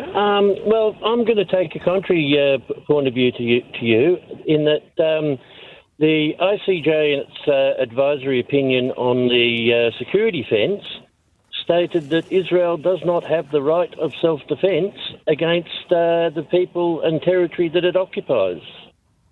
That the act of occupation is an aggressive act, and that the people that it occupies have the right to resist.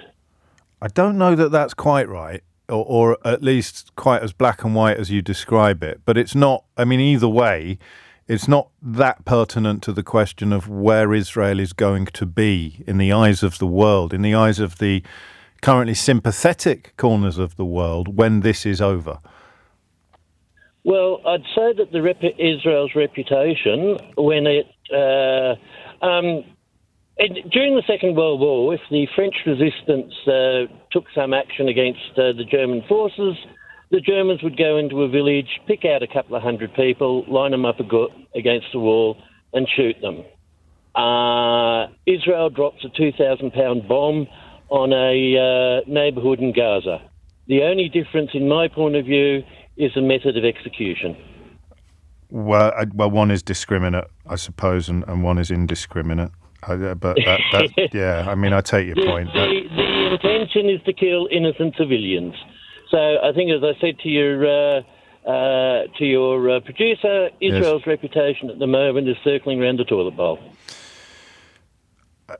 Yeah, I mean, I'm trying to find arguments to offer up against you, Peter, to be honest, but I can't really. I really don't like anybody citing the Second World War in the same breath as talking about current Israeli policy in Gaza, but you did it in, I think, a rhetorically watertight way. You are talking, in a sense, about killing innocent people as a punishment for the actions of guilty people. And although I'm sure some supporters of Israel would deny that that is happening, there has to come a point. Apparently 27,000 dead civilians is not that point, but there has to come a point where Peter's argument becomes irrefutable. For an awful lot of people, I think that point has been reached. I think it's disappearing in the rearview mirror. 03456060973 if you want to push back against what Peter said, or against what I've said, or against what Sylvie said, or against what anybody said. You can push back against what Jeff is about to say. Jeff has texted to say, "James, I've always been a fan of yours and I still am." That's a relief, Jeff. "I'm 81 years old. My wife is a child of the Holocaust. All of her aunts and uncles disappeared in 1940. Netanyahu is a liar and a coward. They need to remove Hamas from control of Gaza. The need to remove Hamas from control of Gaza is essential. However, the ideology can't be eradicated except by education." It's just one more thing we didn't ask for the people of Germany's Dresden, whether we could bomb them. I think, Jeff, as you probably know better than I do, that under the terms of the Geneva Convention, which of course came in after the bombing of Dresden, I think that would be a war crime.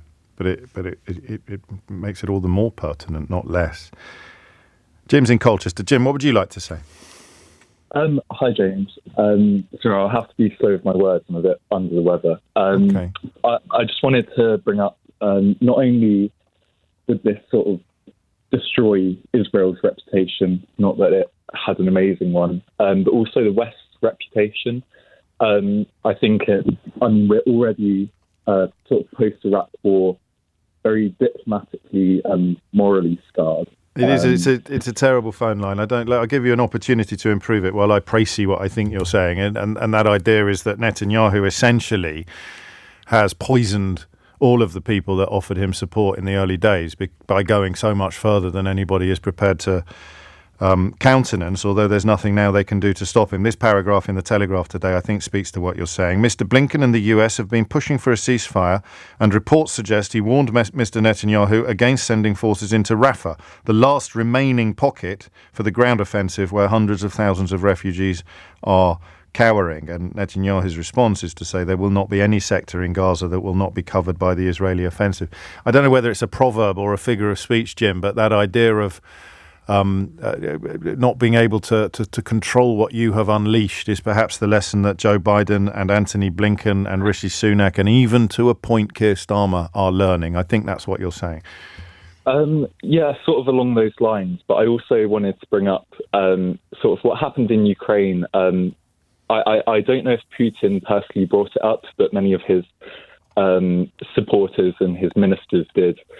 About the Iraq war. So I think we're already at a point of diplomatic and moral weakness in light of that. Yes, yeah, completely. So I think really, I mean, you saw George Bush had that Freudian slip where he said the Iraq war was unjust and barbaric. But I mean, you look at we have no moral standing at the moment. We're completely scarred from the Iraq war. I also think we should talk a lot about the effect of apartheid and oppression that it has on a people. I look forward to doing that phone in, Jim, but with respect, as I've had to steer a couple of other people back onto the course that we are pursuing, that's not the phone in we're having today. The conversation about what would change for the modern state of Israel as a consequence of this latest conflict is determined by what is currently happening in Gaza, the historical context you described. Part of the conversation, undoubtedly, but not the part that we are addressing today. But thank you, especially for talking to us while you were feeling a bit under the weather. 11:46 is the time. After this, may take some more calls on this, but I'm very keen to hear from the money-saving expert himself about his latest attempt to put money in your pocket, money that has unfairly made its way into the coffers of big businesses and which by rights belongs to you, but you will need a little bit of help liberating it from said coffers. He did it with PPI, he did it with bank charges. What's he going to do it with next, and will it work in your favour? 10 to 12 is the time. You are listening to James O'Brien on LBC. I'm pretty sure that I didn't even know that I had been at university with him, but I started boasting about it when that bank charges and PPI campaign was in full swing. And we'd do it on the radio back in the mists of time. And the number of people who would say, all I did, I just downloaded the template of a letter and I sent it to my credit card company, or I sent it to my bank, and I'm thousands of pounds in the black. And the architect, of course, of both of those campaigns was the money-saving expert, Martin Lewis, who joins me now with, well, you've written another template, Martin. Well, it's more than a template, actually, this one, if I'm honest, because do you want to know the problem with template letters that I discovered in those early days? You know I do. About 15% of people who sent them left in the your name, your address, and the details. Worse. And 5% of people just sent the template letter without putting their details in. Oh, now, Lord. actually, if you think about that, that shows that these people who were ripped off by the giant financial institutions of state by systemic, deliberate, scripted mis-selling and unfairness were some people who had mental capacity, mental health, literacy issues, onset dementia, so many of those that they did not even understand that when you have a template letter, you need to put your details in it. Lordy. So this time, we've actually built a tool that you have to answer questions, generates the letter, fills in who you need to send the email for, because I wanted to try and reduce the number of people who simply didn't understand what to do, try to make it much easier. I mean, I have to be honest, this has surprised even me, the numbers. We're going to talk, it's about car finance reclaiming. It's a hidden scandal of hidden commissions on car finance. Just to put this in context, we launched this at 7:30 on Tuesday night. So we've had one full day. So the figure's up to midnight Wednesday night. So one full day. 262,000 complaint emails sent. We estimate 40% of those people will actually have had the discretionary commission arrangements, which is where the mis-selling comes from, and an average payout will be £1,100, Wow. which means after one full day alone, you're talking £115 million is the predicted payout once this comes to maturity in September. This is big. It's, well, evidently. And we are addressing anyone who bought a car, van or motorbike with a finance agreement before the 28th of January 2021. Correct. Or camper van, any motor vehicle. van. And you had to have You have a PCP. history. You have a history with camper vans, don't you? Caravans was me. And sadly, as many people have asked, because I used to sell caravan awnings, my first job, but many people have asked me, They're exempt. You can't do this. Can't do it with the caravan because they don't have a motor. It's got to have an a engine. motor. So anything with it. So car, van, motorbike, camper van before 28th of January 2021. Check to see if you're on finance. On PCP, right, or hire purchase, not leasing. Now, this is what went on. Basically, and it went on for years and years and years. The car finance firm said to the dealers and the brokers, listen, you can charge whatever interest you like. You can make up the interest rate, and the more interest you choose to charge, the more commission we will pay you. Wow. And so, of course, they made up the interest rates for years and years and years. The commission was higher, but the crucial point is they did not tell the customer. Wow. So the customer had no ability to negotiate and say, well, hold on, you're charging me 10% APR. You know, I know that firm offers it for 4% APR. I don't want this deal. That you weren't told.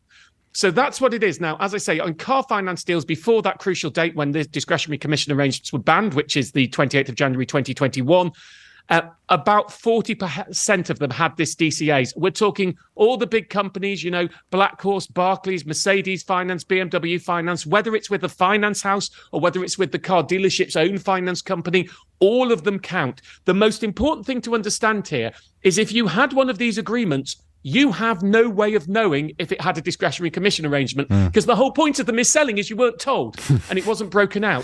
So what we do in the template and what it enables to do is it does two things. It first of all says, did I have a DCA on my policy? Right. And if you did have a DCA on your policy, it says, I want to log a complaint. Now, what's the underlying of all this is in January, the regulator launched an investigation into this huge potential systemic scandal.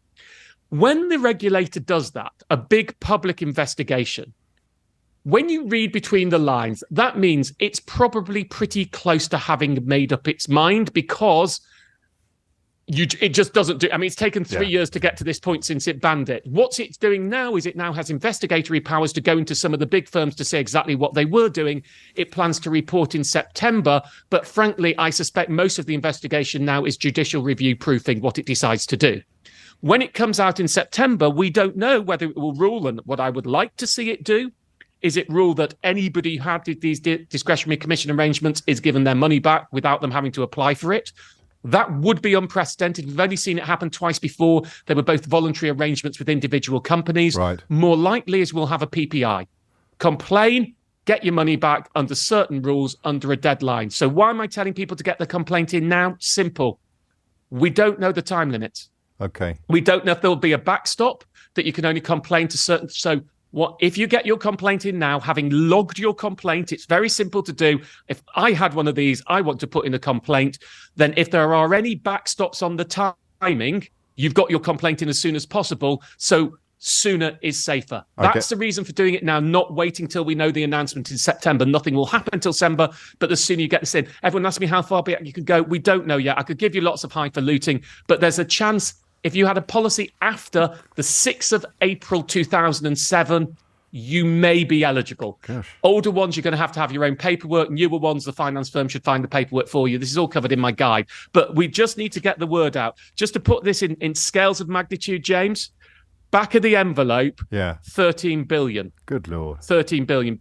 Bank charges was 2 billion. PPI was 40 billion. This is 13 billion. I mean, we're talking quantitative easing type levels of economic stimulus if these payouts happen. Clearly an issue for the company. PPI was the biggest and most powerful form of quantitative easing for boost the economy we ever had. You know, it wasn't the government buying bonds. It was actually putting real money in people's pockets that they spent. This one could be similar. typical payout, you get the difference between, we think you'll get the difference between the interest rate they charged you and the cheapest interest rate you could have got, £1,100 a person. Extraordinary.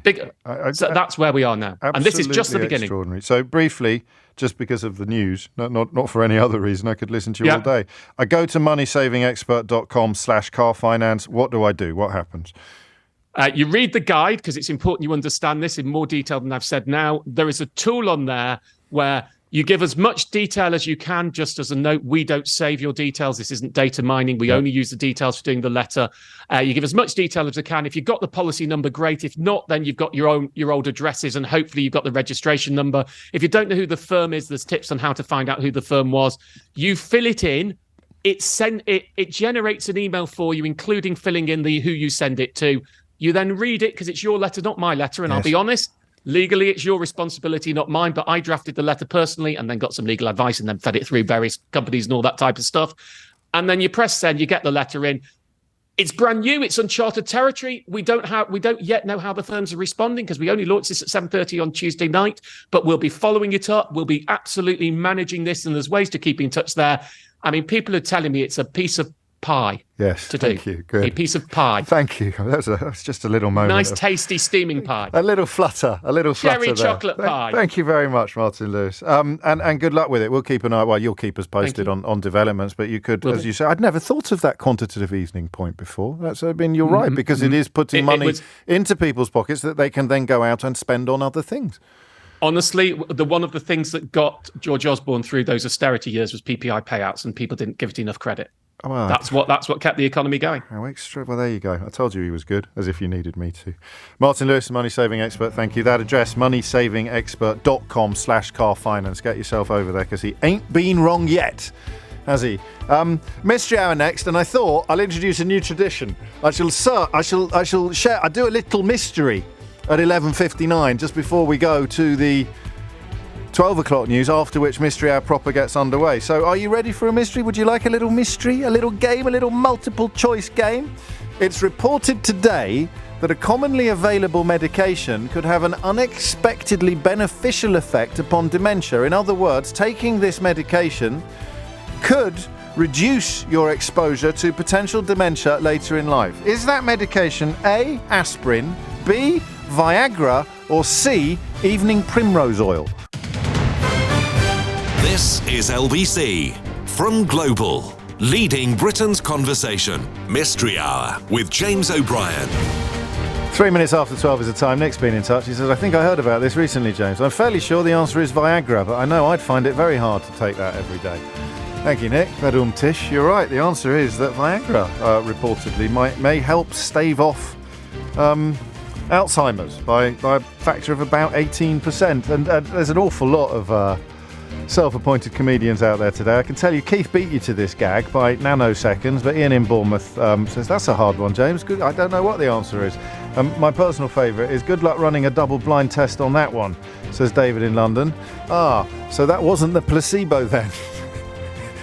All right, work it out. 4 minutes after 12 is the time. Mystery Hour is upon us. Your weekly opportunity to achieve the sort of satisfaction. God, it's like a carry-on film at the moment, this programme. The sort of satisfaction not ordinarily available anywhere else on your radio dial. It's fairly straightforward, and these days, of course, there is a glorious prize. And the prize is a year's supply of... No, the prize is...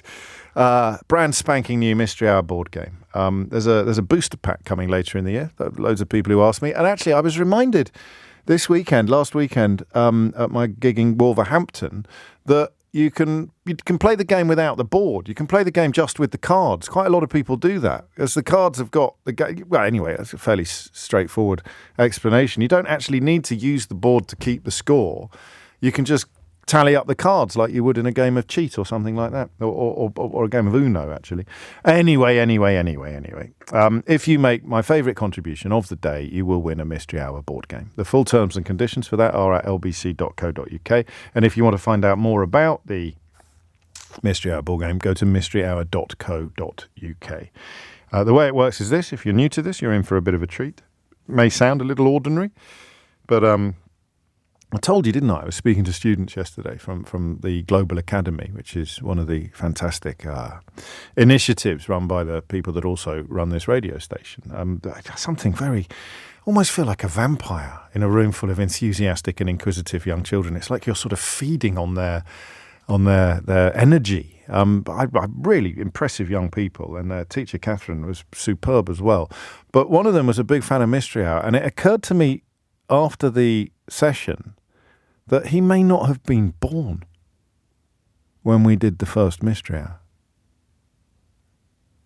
That really stopped me in my tracks, actually. And of course, it may well apply to you as well. You may have been here since the beginning. And I was speaking to a lad yesterday who I don't think would have been born when we... But anyway, we digress. People ring in with questions, other people ring in with answers. That's it. But trust me, it's a lot more fun than that sounds. Ben's in Wickford. Ben, question or answer? I have a question for you, please, James. Carry on. What were electric eels called before electricity was discovered? Because surely they existed, but we weren't aware of electricity till what? Was it Benjamin Franklin? I don't know. Might have been. Benjamin Franklin? At least a couple of hundred years ago. Yeah, but electric eels must have been around for thousands of years. What were they called? Is this a proper mystery? I mean, there'd be millions of... There was loads of stuff that doesn't have a name. It was only really sort of taxonomy and Darwin, very sort of 18th, 19th century enthusiasm to start making lists of things and giving them all names. And it would have been you'd still have known that it was stunning things. So it wouldn't have been called an eel? Is that what you're saying? I don't think it would have been called anything. I mean, first of all, I think it's South American anyway, so it probably isn't even called an eel in South America. Do you see what I mean? Egyptian. You thought it was what? I thought electric eels were in the Nile. Oh, but they might be, but it's a freshwater South American fish, the electric eel, what we call an electric eel, electrophorus. That sounds made up. No, definitely not. Electrophorus fishius is the technical term. Electrophorus is correct, actually. So what would it have been called? Well, did it have a name? Yeah, but what was a conger eel called before we discovered the conger? But if you touch the conger eel, it's not going to do something to you that surely people had no awareness of. But what came first? The conger eel is named the conger eel because they follow each other around the sea. Oh, I didn't know that. Yeah. There you go. Every day for school day. So what came first? The dance, the conga, or the name, the conger eel? Because it does the conga through the sea. No, that's a fair point. Surely come on and do the conga. You can do it too. That's not how I was expecting this to go. I'm not going to lie. That's not. I can't send you out into the world thinking that's true, Ben. That's not where the conger eel got its name. Oh God! Now, see, you pulled the words mark towards it. Surely, the electric eel was known as something before it was the electric eel. I think you're probably right. But if anyone knows, I shall give you the money myself. I don't think. We shouldn't have corrected that, should we, mate? We should have just let that go and then waited. We'd be sitting somewhere. We'd be sitting somewhere with someone. And say, do you know how the conger eel got its name? And someone would say, yeah, just because all the conger eel follow each other around the sea. I was going to go home and tell my wife that, but that would have been embarrassing. By tea time, it would be halfway around the world. That'd be viral, exactly. That'd be all over Twitter. What if it is true? What if I've just made it up, but it is actually the real reason why no one's going to know whether we're coming or going? It'll be like watching Fox News. There must be a fish person. There must be a fish person. Your show that knows the answer to the conger eel and the electric eel. No, he can only answer the electric eel. I thank you for that. But I'd be amazed if anyone does, or indeed if there is an answer to it. I don't know. We shall find out. 9 minutes after 12 is the time. Mark's in Bromley. Mark, question or answer? Question, James. Carry on, mate.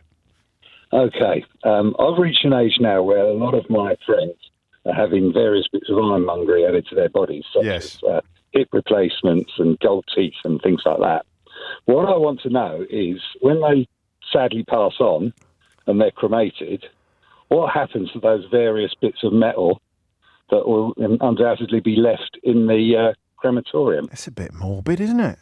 It's very, very morbid indeed, but it's been troubling me. Yeah, I can see why. I can see why. Particularly the gold teeth. Well, yeah. There's got to be someone's making a quid there. Times are hard, are they, Mark? Well, not that. I'm not that desperate yet. Yeah. I mean, crikey, I've got a vague something. I think someone told me they'd kept a knee or a hip. I could be completely making it up. You could probably electrocute them, but what happens if they just gather? Do they end up in someone's urn on a mantelpiece somewhere? Well, you wouldn't be able to fit a hip in an urn, would you? I don't know. They're quite a big bit of kit. It's quite a big bit of kit. Another question. So what happens to the stuff that doesn't burn? The stuff that doesn't burn. Okay. Thank you, Mark. I mean, crikey, it's all human life and indeed water life. What's the phrase? Sea water life, marine life, all marine life, all human life and indeed all marine life is here today. Thank you. I thought so too. Peter's in Wigan. Peter, question or answer? It's a question. Carry on. Why are the numbers on a dartboard in the order that they're in? And who decided that? It is actually quite a careful calculation about the highest number has the 1 is next to the 20, isn't it? Yeah. Is the 2 next to the 19?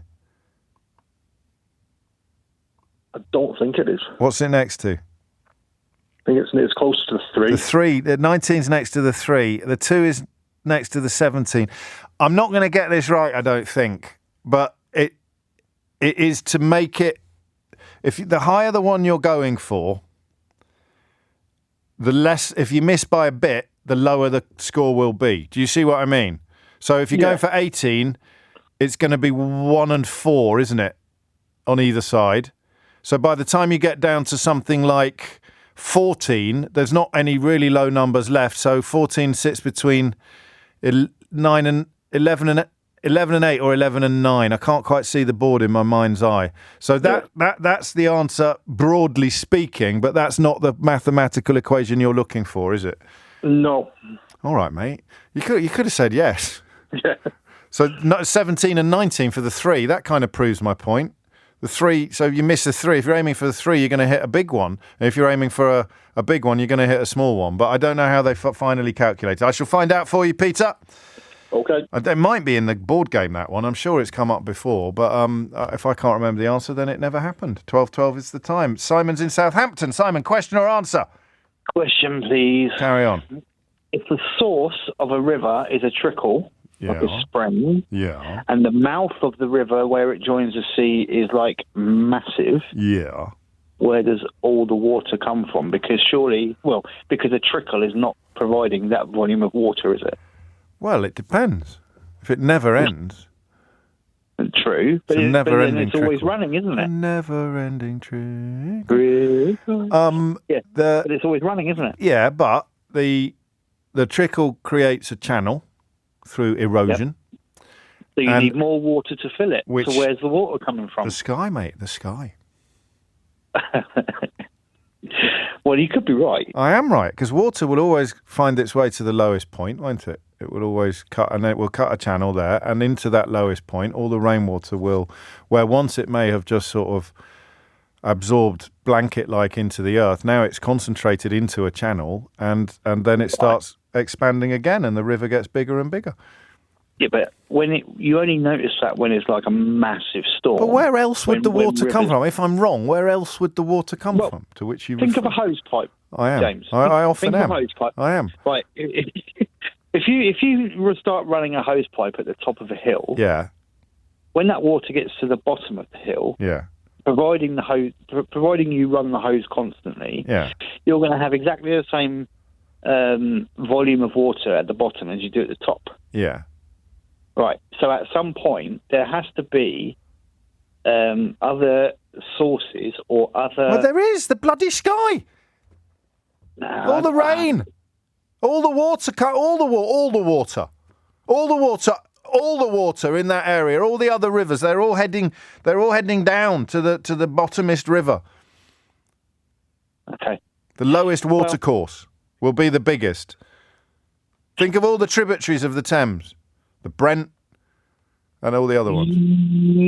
Yeah. All right. I kind of get what you're saying. I'm not taking a round of applause. I'm not having an unsatisfied customer. I'm going to. Thank you, James. No, you're very welcome, Simon. The source. Where does all the other water come from? If it doesn't, what you mentioned hose pipes. Come back a minute. You told me to think of a hose pipe. Has he gone? He's gone. Don't worry. Don't ring him back. It's not that good. I've got one of those hose pipes on the rotor. You know, the ones that Simon, you told me to think of a hosepipe. I can't get it out of my head now. The thing goes, and what I've had builders in, right, and they borrowed my hosepipe, and what they've done, they've detached the. I've got to explain this right. You know the thing. What's it called? The thing. No, not the hosepipe, Keith. The thing that you wrap it around. It's like it's got on a thing. It's a thing. Like a spool. A spool's a good word. Like a big spool. You know the ones I mean? So you can roll it in when it's finished like that. But the spool has another hose coming out of it, doesn't it? So the spool goes to the tap, and then inside the spool there is another passage of water which goes into the hose. And they've detached the hose from the spool so that they could just use it without the spool. I don't know why. I wish they'd asked. And I can't get it back on for love or money. It's like I need to have tiny, tiny little hands. I need to borrow Donald Trump to fix my hosepipe. I cannot get... Is there a knack to it? This is not the best Mystery Hour question you're ever going to hear, but it's my show and my rules. What do you do if you can't get your hose attached to your spool again after a builder has removed it and tried to cover up the fact by re-spooling the hose so that when I turned the hose on the other day, it just went everywhere from the thing. I like to think the pictures are better on the radio, but I acknowledge there are exceptions to that rule. 20 after 12 is the time. Mystery Hour is upon us. What was an electric eel called before we discovered electricity? I don't write the questions, I just ask them. What happens to the things that don't burn after a cremation? Why is the dartboard arranged as it is, numerically? There's a Ray Liotta waiting there for Luke Littler, if he rings in. And I think this is obvious, Simon, but it's there now. Where does all the water in a river come from, given that the source of the river is usually just a tiny little spring or something? That's an odd one. I haven't even noticed it today. James writes, Howard in Hever, I love you. I listen to your show every day and I've read all of your books. But your indigestion today is really disturbing. Is that a typo? I haven't been gurgling, have I, Keith, more than usual today? Have you noticed? I've got a new smoothie on the go. I made a new smoothie, got some kefir in it. But I haven't. Have you noticed any gurgling today? I don't think it's been any worse than usual, Howard. It might be your radio. You might need to adjust your radio, mate. Or your headphones might have a bit of water in the speaker or something. Ian's on the Isle of Dogs. Although it says here, the Isle of Dog. No, it is the Isle of Dogs, I'm told. It's definitely plural. Unless there's been some sort of Brexit down there and it's now the Isle of Dog. I don't know. Right, question or answer, Ian? It's an answer, James. Carry on, sir. What happens to metal when you're cremated? Yes. You are cremated, you come out of the cremator as a large husk, which then goes into a machine called, from memory, the cremulator, which rolls you around, breaks you down into the ashes. Okay. They then run a magnet across said ashes and remove all the bits of metal, which then go to metal reclaimers and melted down and reused. Good Lord. Unless you ticked a box when you're arranging a funeral which says you want these things back, in which case you'll have them back. Qualifications? Used to work as a funeral director. And how often did people request to have the things like a metal hip returned? In the year, I did it during the pandemic, and I never had anyone wanted them back. Right, so there it is, and then it just goes to a metal reclamation plant. Melted down, reused, and it goes into the next lucky recipient. Well, you live and learn. Round of applause for Ian. Thank you very much. No, thank you very much. And we've corrected your record there to reflect the fact that the Isle of Dogs is definitely plural. James is in Chetnole in Dorset. James, question or answer? Question. Carry on. Okay, when you light a bonfire, I know ecologically you're not meant to do that now, but sometimes you have to burn some bits of wood. And yes, of course. But yeah, even on a still day, the smoke always seems to follow you around when you're stoking it. And I'm not. Are you going to shoot me down in flames? Get it? I just wondered whether there was an answer to that. Are you sure? I mean, isn't it just very smoky generally? It's not specifically following you around. I talk to friends about it, and they go, "Yeah, it always seems to follow you around." It's just, I wonder whether there was a scientific You're not capable of explanation standing anywhere else except where you're standing. So if you were standing anywhere else that was equally near to the fire, you would be just as smoky. But you think that it's just where you are because it's the only place in which you're standing, surely? No, because you can see the plume of smoke coming towards you. Well, it is with me. No, you can't. Honestly, it's really weird. But like you're a smoke magnet. It's just when you're stoking it and there's smoke coming out, it's smouldering. It comes towards you. It always seems to come towards you. Or even if you walk round it, it just seems to come towards you. And I know what you're saying, that it could be all round it, but it's not all round it. You say that. I know, that's my experience. All right. Well, I mean, first of all, the parameters of the question need to be true. But if they are... Okay. The question is not, why does smoke get in your eyes? The question is, why does smoke follow you around a bonfire after you've lit it? Yeah, I know that. I've been agonising about asking you this for about 2 months because I thought... I'm glad you did. It's such a stupid question. Well, but what if it's not, eh? How good are you going to feel? I know. You're going to feel fantastic, and I'm going to be the one with egg on my face or smoke in my eyes. Thank you, James. If you know the answer to that, you know what to do. Roy's in Honiton. Roy, question or answer? It's question, James. How are you doing today? Very well. The question is, I just recently come back from visiting my son in the States. Oh, yeah. Whereabouts? And I realised that in Tampa, in Florida. Oh, lovely. Yeah, weather was lovely. It was a beautiful time. I realised that all denominations over there, from 1 to 100, money-wise, are all the same size. Yes. So my question is, how do blind people know what they're paying with and what the amounts are? I did shut my eyes and have a little play with the notes, but did it make any difference? Yeah. I think, and I don't think I'll take the answer for this. I think that it is simply a question of ordering them with the help of a sighted person, so that you know in your pocket what's at the front and what's at the back of the money clip. I've got a feeling that some countries may have small indentations on that. I don't know why. I've got a feeling the Indian rupee may have small indentations on it, but our banknotes don't, and American banknotes certainly don't. But I think it's a slightly odd answer, but in a way, once you've eliminated the impossible, whatever you are left with, however unlikely, must be the truth. I think people just rely on the goodwill of whoever it is that they're transacting with, and also the help of people who hang on, no, well, I'll put it on the board. Okay. Because I think there's a little bit more to it with the new tenor. I think we've had this before, but you can tell, Roy, that my memory is not 2020 on this. Maybe you need Viagra. Yeah, that might do the trick. Thank you. Rachel's in Coventry. Rachel, question or answer? Question, please. Carry on.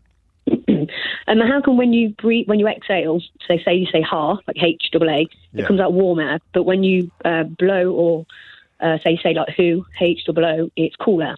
Oh, I know this one. We're having a bit of a greatest hits today. If you've played the board game lately, then you'll be able to answer almost every question we've had today. I bought it for my dad for Christmas last year, but I haven't played it yet. Played it yet, have you? Because I know this is in that. It's like wind chill factor. So it's not necessarily cold. It's the fact that when it hits your skin, it is... I didn't know if it was the sort of like blowing out, you're cooling it down because of the speed. No, it's about what happens when it hits your skin, isn't it? And it's withdrawing the warmth from your skin. I've got no idea. Because it's got... No, I'm telling you. Because it's concentrated. Thanks. But why? Oh, I hate it when I nearly swore then, Rachel. It'd be all your fault. I can't quite remember because I'm not very good at this kind of stuff. It's physics, probably, is it? It's to do with the wind chill factor and the what's happening to your skin. It's what's happening to your skin more than what's coming out of your mouth. Okay. You're not interested, are you, in my attempt? I am interested. I just don't quite understand that explanation, though. No, well, that's fine. I'll put it on the board. So, cool versus hot air. This is pathetic. I must have done that 20 times over the years, and there comes a point where you wonder whether Mystery Hour is just for our amusement rather than our education, if you can't remember any of the answers. Thank you, Rachel. Menelik is in Woolwich. Menelik, question or answer? Question, please, James. Carry on. So I wanted to know where the original place the term "a dog is a man's friend." It's a very bad phone line, and you've robbed me of the opportunity to make my own Viagra joke. But the question, I think, is when did dogs become known as man's best friend? Hello, can you hear me? Yes, I can. But that's what you're asking. When did we start calling dogs man's best friend? Yeah, because when I think about it, in terms of animals, I would have thought it would have been horses in terms of how useful they've been to humanity. Well, yeah, I mean, I guess you don't really keep a horse as a pet. Although, of course, The Banshees of Inisherin, a rather splendid film, gives an exception to that rule. But yeah, the horse. I know dogs were working when we first domesticated them, but latterly they have largely been kept for comfort and company, as opposed to the purpose that they serve. You don't have a pet horse. Don't lie to me. No one's got a pet horse. Even if you think it's a pet, you don't ride your dog around the garden, do you? In the way that you do a horse. Thank you. Why? Why is a dog? I mean, who else? Not a cat, obviously. A man might be a cat's best friend, but a cat ain't no man's best friend, that's for certain. What else would you put? Well, I mean, it's not a lot of competition, really. But where does it come from, the phrase man's best friend? I like that. 0345 6060973. It's quite a lot to get through there. I've missed a couple of names off the list, but I'll deal with that. Keith and I will consult in the news bulletin. Should we go to Minnie or should we go to Amelia? What do you think? So let's get the news out of the way. Amelia Cox is here now with your news headlines. Mystery Hour on LBC with James O'Brien. Call 0345 6060973. It's 33 minutes after 12. What were electric eels called before we discovered electricity? Why are the numbers on a darts board arranged in the way that they are? Where does all the water in a river come from, given that the source of the river is usually a sort of little spring at the top of a hill? Why does smoke seem to follow you around when you light or stoke a bonfire, if indeed it does? That's James's assertion. How do partially sighted or blind people, particularly in America, that's the crucial element of this question, where all banknotes seem to be the same, how do they distinguish between banknotes? Why does air coming out of your mouth and directed at your hand feel cold when you purse your lips and blow, but feel warm when you open your mouth widely and say, ah? That's from Rachel. And Menelik wants to know when dogs first became known as man's best friend. There's quite a lot going on there, isn't there? Minnie is in Cranbrook. Minnie, question or answer? Well, I've got actually an answer and a question. No, because you know the... Only if you cleared it with the producer. Oh, no, I haven't. I know. No, I've got a question then. I Carry just know that the ancient Egyptians called it... Don't blow it, Minnie, or you'll be cancelled. You'll be cancelled if you've heard about cancelled culture. This is where it gets real. Get on with the question. Get on with the question. Okay, sorry about that. That's okay. Thunder of the Nile. Okay, so DNA. Wherever we go, we leave DNA. Yes, okay, yes. So through our sweat, our shedding oils. skin. Yes, shedding skin. Exactly. Sputum. We leave DNA everywhere. Snot. So, exactly. Sweats, Okay, oils, carry on. fingerprints. Yeah. So enjoy your lunch, everybody. We excrete DNA everywhere. Okay, so we go to a place, we leave our DNA there. Can someone then go to that place and that DNA is transferred to them? They touch the same thing you've touched, or they sit on the same thing you sit, or they brush up against something that you've brushed. They've got your DNA on them. Can they then transfer it to a different place and then put it, like they then touch something or brush against something there? Your DNA is in a place you've never been. What if a crime takes place in that place? Yeah. Like, do you know what I mean? I do, yeah. Minnie, yeah. what are you planning? Oh, no. No, it's just that was a perfectly natural laugh that you did there, Minnie, wasn't it? Oh, yes, that's a very innocent-sounding laugh. That I'm not worried about things like that at all. No. What have you done then? What have you done? It's not what are you planning. What have you done? What have you done? Go on, tell me. No one's listening. No. It actually comes from a crime show I saw on television where someone got in trouble and they didn't do the crime, but their DNA was at the scene. Your Honour. And I just want to know, like, the police DNA swab, especially if it's a serious crime, and even a relative... of course you can. Of course you can. Yes. Yeah, even a relative that has been... I can pick up a hair. I mean, just think of a hair. I can pick up one of your hairs and drop it at the scene of the crime where I've murdered someone. No. I'm talking like not an object. No, a hair. I know. You're just talking about a smaller thing than a hair. Anything that contains your DNA is mobile and portable. Well, how long does it last? Well, that's not what you asked. Also, what are you planning? I'm not planning. Why do you need to know how long it lasts? It's a worry. Yeah, you're telling me it's a worry. We might have to keep a record of this call for Special Branch. No, I'm not planning any crime. I'm just saying I have a thing about it.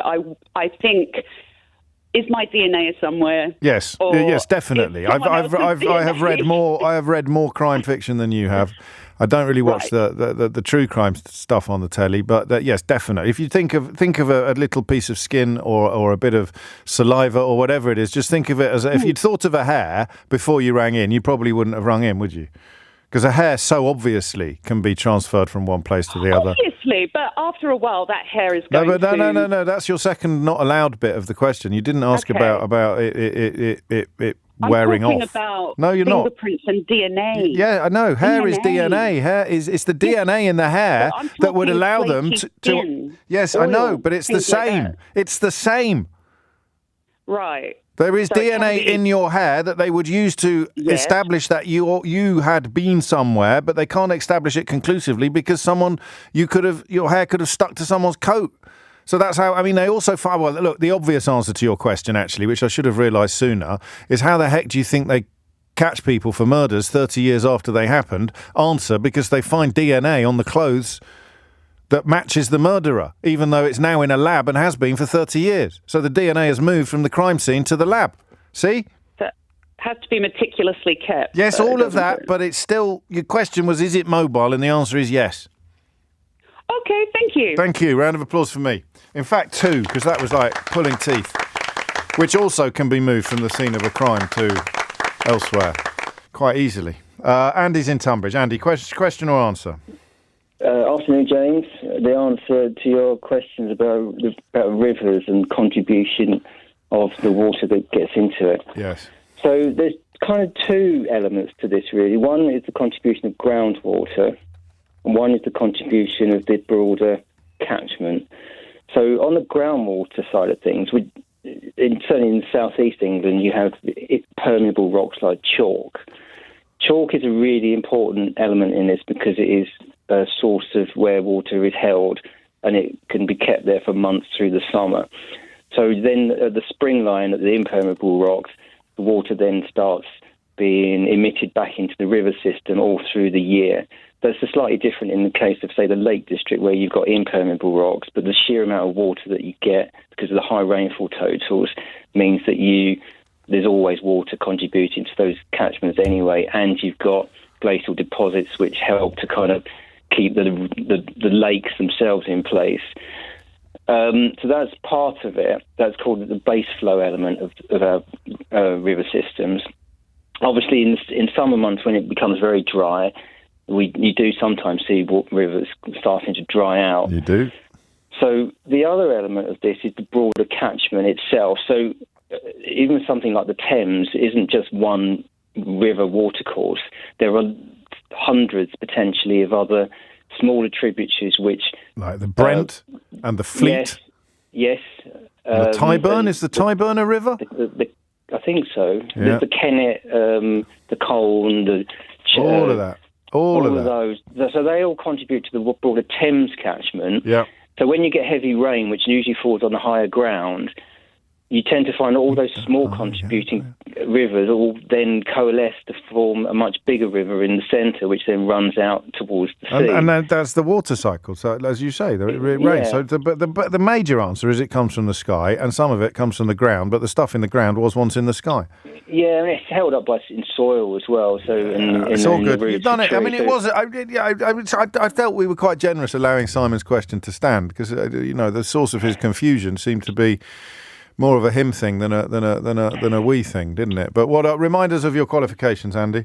I work for the Environment Agency. I'm actually on duty at the moment as a flood warning duty officer. Well, what happens if there's a bloody flood and you're on the bloody radio? Actually, yeah, I know. I'm probably going to be issuing flood alerts later today, actually. Really? Whereabouts? Don't tell us. You might get into trouble. What if there's not a flood? No, it's fine. I cover the Mole and South London, right. Actually. And you think there's going to be a flood? No, not warning. So, well, mate, your floody mind up. Just what we call alerts is the lower level of message that we send out when we expect outbank flow. Well, good luck. Keep them peeled. Property flooding. Keep them peeled. Thank you. Round of applause for Andy, please. Thanks, James. Thank you, Andy. Mystery Hour veteran there. We should have a Premier League of Mystery Hour contributors, shouldn't we? Andy would be very much in it. Ruth's in Toronto. Ruth, question or answer? It's an answer, sir. Good to talk to you. Likewise. I am blind, so that's my qualification, but there's a lot of blind people, so I don't get a radiola.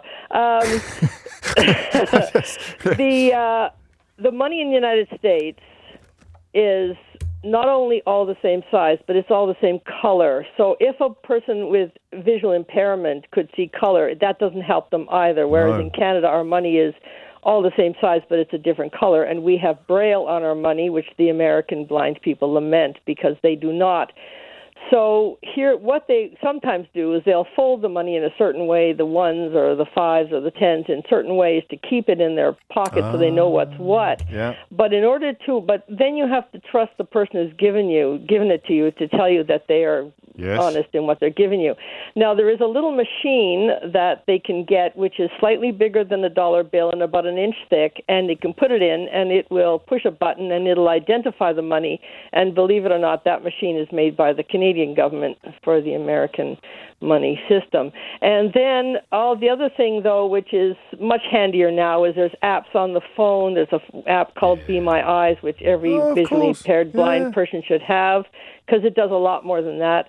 And so there's different apps, but it's rather cumbersome and unpleasant to have to be pulling your phone out and checking every bill when you're standing at the cash in the But better than being ripped off or handing over $100 for a 90-cent purchase and getting 10 cents back. Absolutely for certain, but that's the answer. Ruth, that is perfect. And you've already established your credentials, so please accept it. Yeah, I have logged 60 years of being blind. Well, there you go. A round of applause at least for Ruth. Thank you. Thank you, sir. Hey, take care. We'll talk again, I hope. 12, coming up to 11:45. I'll squeeze in one more. John's in. I got to tell you, judging by my inbox, which I can't consult on air, I can't read it out because it's not allowed. I think James's question about the smoke was a good question, actually. I hope we have time for an answer. John's in Newry in Northern Ireland. John, question or answer? Question, James. Yes. The question is, it sounds a bit callous compared when your man was talking about dogs. Go on. A man's best friend. But anyway, when you get a mad dog, right, and he attacks somebody, and the police come and shoot him or whatever, why do they always say the dog was destroyed? And not killed. Yeah. The dog was killed at the scene.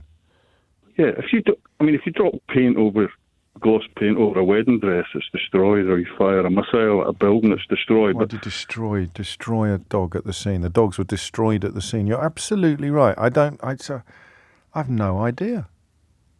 They always seem to use it in connection with dogs. You know, if a polar bear attacked somebody, some scientist or something, to shoot it, right? Yeah. But a dog. Well, we don't know that, John. Seriously, I think if a lion escaped from a zoo, and then got, I think they might say on the news the lion was destroyed. Would they? I don't know. Heard that. No, nor have I. But when's the last time you heard of a lion escaping from the zoo? Thankfully, never. Let's not tempt fate, eh? There's enough bad stuff in the world going on without us accidentally jinxing an escaped lion. Okay, I like it. I may be too late in the day, but if anybody listening knows the answer, in fact, I think we could probably remove all questions now from the board, focus exclusively on answers, and try and rattle through what remains in the time that is left to us. You are listening to James O'Brien on LBC. It is 12:46. Mystery Hour with James O'Brien. This is LBC. It is 12:49. Lots of answers coming in via text. I do wish I could share them with you, but I can't. Them's the rules. Yarrick is in Orpington. Yarrick, question or answer? It's answered, James. First of all, very nice to be on your show. I love your programs. You're very kind. Well, lovely thing to say. Let's go. It's true. So regarding the air, if you blow the air through your pursed lips, you're increasing its speed, velocity, and in that way you're decreasing its temperature felt on the hands. Is the physics laws regarding the gas flow. When you're blowing through your open mouth, you're then blowing the air at much lower speed, and the air comes out from your lungs, which is heated up by circulating blood in there, and because your extremities, your hands, your feet are on average slightly colder than the inside of your body, then you perceive the temperature which is coming from within your body as slightly warmer. So that's why we are blowing on our hands through the open mouth when we want to warm up. It's got nothing to do with taking the heat out of your hand. No. Are you sure? It's to do with I'm sure. It's to do with the temperature of the air. One time it's decreased by the quick flow through the pursed lips, and then on the other time when you open through your mouth. Okay, well, hang on. What are your qualifications? I'm emergency medicine doctor, so human physiology. Yeah, right then. No, I'm not arguing with you about this.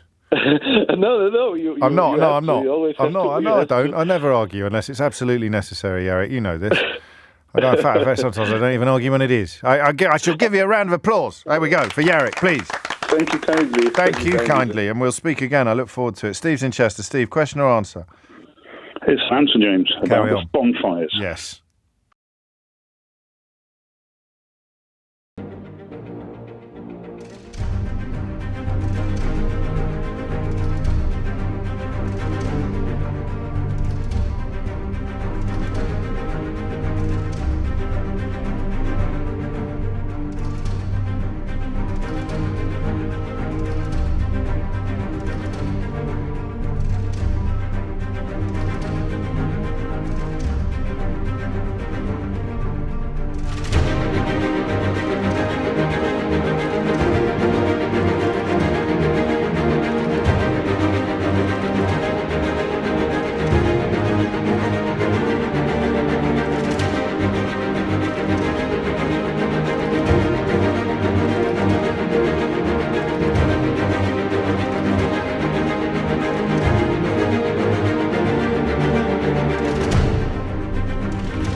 Right, so if you think about a bonfire in the middle of a field with nothing around it on a perfectly still day, as it burns, it's drawing in cold air at the bottom, it's heating stuff up, and the products of combustion are going up vertically because of warm air rising. If you're going to stand near it, imagine the circle pointing inwards of all air coming from every direction. You're now interfering with a portion of that, and you're creating a vortex. You're an air dam. Vortices being created. You're an air dam. Yeah, exactly that. So in perfectly still air, it does happen. Yeah. So you would actually, the smoke would direct towards you. The smoke, it'll smoke will follow you. Yeah, you're going to stand somewhere else, it'll go, hang on a minute, and it will follow you. Yeah. See, I said to James, imagine if this turns out to be scientifically interesting, you are going to feel fantastic. And there he is. There he is right now, thanks to you, feeling fantastic, Steve. So if you do nothing else of value today, you've done that. Okay. You've given that gift. Good. Qualifications? I'll put today, Thursdays. Two qualifications. One, I asked my dad this at bonfire night about 1978. Love it. And he puzzled and he went, "I'm going to work this out." And he sat down with a piece of paper and worked it out. Fantastic. And I asked my physics teacher a couple of years later. And then about 3 years ago, I was going offshore and you have to do some safety training, part of which is firefighting. And the fireman, I asked him the same question. He goes, "Yeah," and confirmed it. And he was a fireman, James. So you've triple-checked it?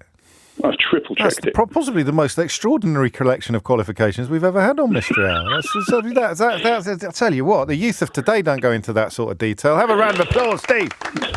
Beautifully played. Thank you very much. Beautifully played. Emma's in Ipswich. Emma, question or answer?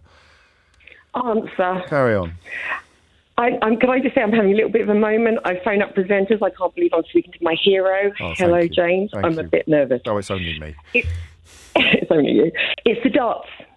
It's answer to the dartboard. Yes. Brian Gamlin in the 1890s came up with the configuration of the numbers. Are you sure it wasn't the Earl of Dartmouth? No, darling. No. Okay, He did the arrows, dear. Just checking. All right. Okay. Ryan Gamlin. Yep, in the 1890s. Sounds like quite a modern... I didn't think they had people called Ryan in the 19th century. No, Brian. That's more like it. Brian. Okay, go on. 1890s. Brian Gamlin. Yeah, 1890s. He came up with it, and I think there's over 2 million other configurations that you could come up with. But his, just from the way he did it, ended up being the best. It's to increase accuracy. So you can't get a lucky shot. Yes. So you can't just fluke a win. So it is to increase accuracy. So if you miss a high number by a bit, you'll hit a low number, and if you miss a low number by a bit, you'll hit a high number. But do we know the actual calculation? So the 1 is next to the 20, but the 2 is not next to the 19, for example. No, honestly, he just, as I understand it, he just came up with it, and there are so many other ways, like I said, that people have come up with. There's over 2 million other configurations it could be, but his just has worked the best. But he died before he could patent it. Oh, how terrible! No, could you patent that? In 1903? Yeah, you probably could patent. Qualifications? It was a chat with. I was in a village pub. It was Christmas. You know, it's a lot of football, a lot of darts. Sitting there with my dog, and it came up. Chaps were talking to the dog, and it came up. Drinky Poo's conversation. Round of applause for Emma, please. Very nice, no, thank you. Beautifully done. Alex is in Hornchurch. Question or answer, Alex? I've got an answer, and I'm really excited because this is going to be my 5th clap. I've had 3 for an answer and 1 for a question. Let's not count any chickens, Alex. Let's not count any chickens before they hatch. Go on. Okay, then. So the answer for the dogs being destroyed is because dogs are classed as chattel. And a chattel is, looking at Google, is an intangible personal property. So you're not going to say a dog was killed legally because it's classed as chattel. So that's why they say destroyed, because a dog is chattel. And you're going to ask me my qualifications for this? I am. What are your qualifications for this? Because I had the very first ever dog custody battle, which I know you referred to back in 2006 when I was listening to your show once before. And when I took my ex to court and they were talking about it, that's when I found out that a dog is classed as chattel. So that's why I think that's why they don't say it was killed in legal terms, because a dog isn't classed as a... Dating back to the times when a dog would be of value because of the service it provided to the owner rather than the company and the comfort.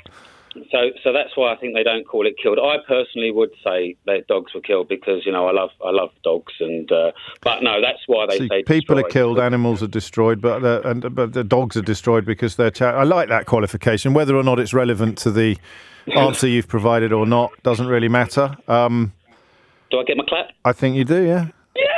Look at that. 5 and counting. James. Take care, Alex.